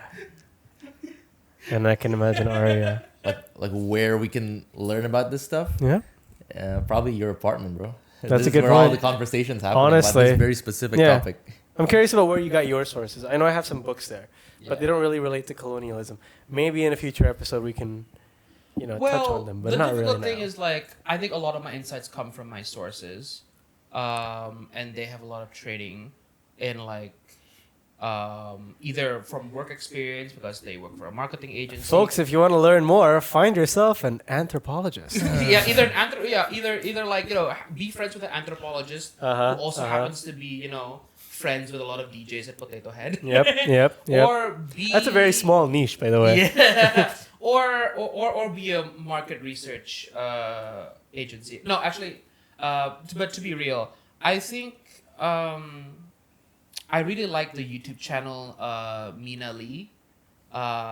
She's not Indonesian, but like she does a lot of these things where like she really breaks down like something core, where cottage core, Yep. ballet core, whatever core. She does a lot of these things where like she breaks down like, oh, where does it come from? What are the big cultural references? As opposed to being like, I saw that thing once on Pinterest, I'm gonna copy it. Yeah. And she really like breaks it down and like talks to you about like the history, even maybe sometimes like the more like the darker history stuff. Where like, oh yeah, cottage core is cute, but you also know that there's like a trad wife pipeline behind it, right? Yeah. And so so it's like a really good breakdown, so you really understand when you're consuming something, know where it comes from, so that you can know like if you're doing it wrong or if you're perpetuating harmful stuff. All right, folks. So that's a summary. So I guess it's a summary of what we've learned today. Well, I got recommendations. Go on. Oh, I'm sorry. We're gonna, he's gonna ask. I thought you studied What nothing. about me? No. Go on. I was waiting for Dan to finish his point. Oh, sorry. Go on. What I was also recommendations? surprised that you immediately be like, and that's it. I'm like, No, go on. I shouldn't have assumed. I'm sorry, pal. yeah. Yeah, We're missing what do you have to one say? more person. Yeah, there's also Kim. Well, when we're talking about clothes, like, a creator that really like changed my perspectives on like just like clothes and fashion as a whole is probably Derek Guy. Twitter dude. At Die Workwear. He also has a podcast. At Die Workwear. Fantastic perspectives, insights, just like reframes fashion as like not just like what we wear, but it's like it's a language. Like I like how he describes fashion is a language, and he breaks down things not by trends or what's popular or you should wear this or you should wear that. It's nothing so patronizing as that, but it's really breaking down like why certain cultures, certain people wear this, or why these are popular in a way that's practical and makes sense, and kind of like very accepting of like multiple different like not only cultures but like the types of people who wear clothes, not just like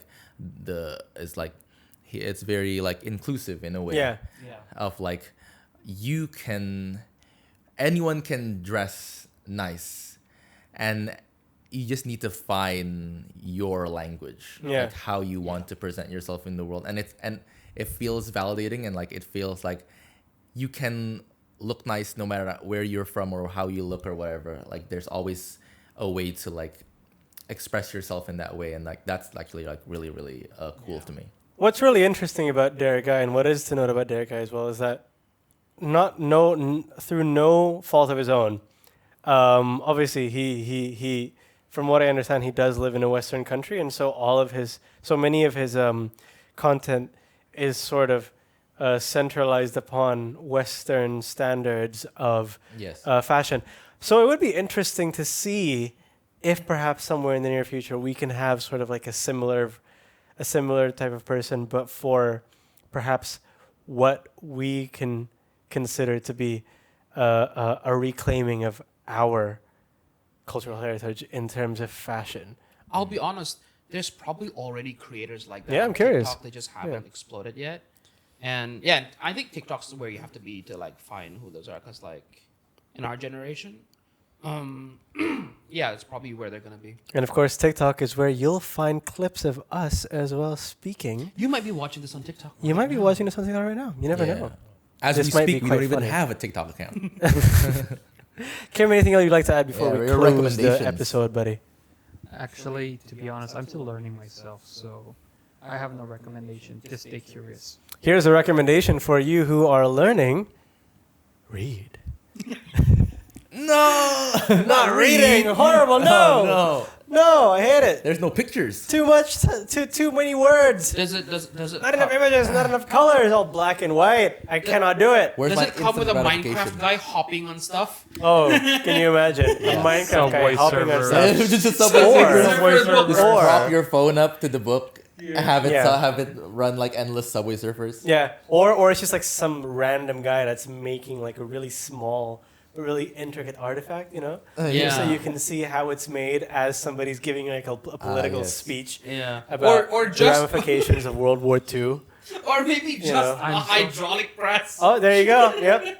Oh my the goodness. only way for us to consume media. Right. The brain rot is Alright. real. Attention span Yeah. is cooked anyway.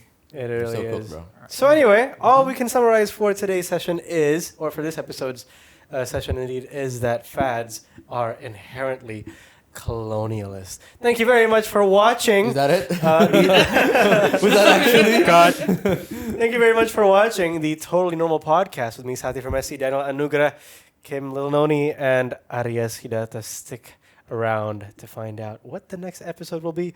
Probably some cultural or some pop culture, some aspect of pop culture that perhaps also has ties in colonialism. Oh my Yay. goodness. Or maybe you yourself have an idea. You want something. You want to hear something from us? Write it in the comments. Please do. Thank Send you us for an watching. email. Thank you Yes. to the two Uh, of you who are watching that are not the four of us. Totally normal Outside of the guys four of at us. gmail.com. It's going to appear on text here. It's going to be very small. Right there. Slide into those DMs. Yeah. Editor, put it right there. Hey, Jeff. Who's Jeff? That's our imaginary editor who doesn't exist. Yeah, our AP Jeff. Thanks, Jeff. See Hey, you later. Jeff. That's Hey, really Jeff. scary if you live here. Oh, no. Oh, no. That'll be All right. fine. All right. Bye. I'm done. Bye. Bye. Love you.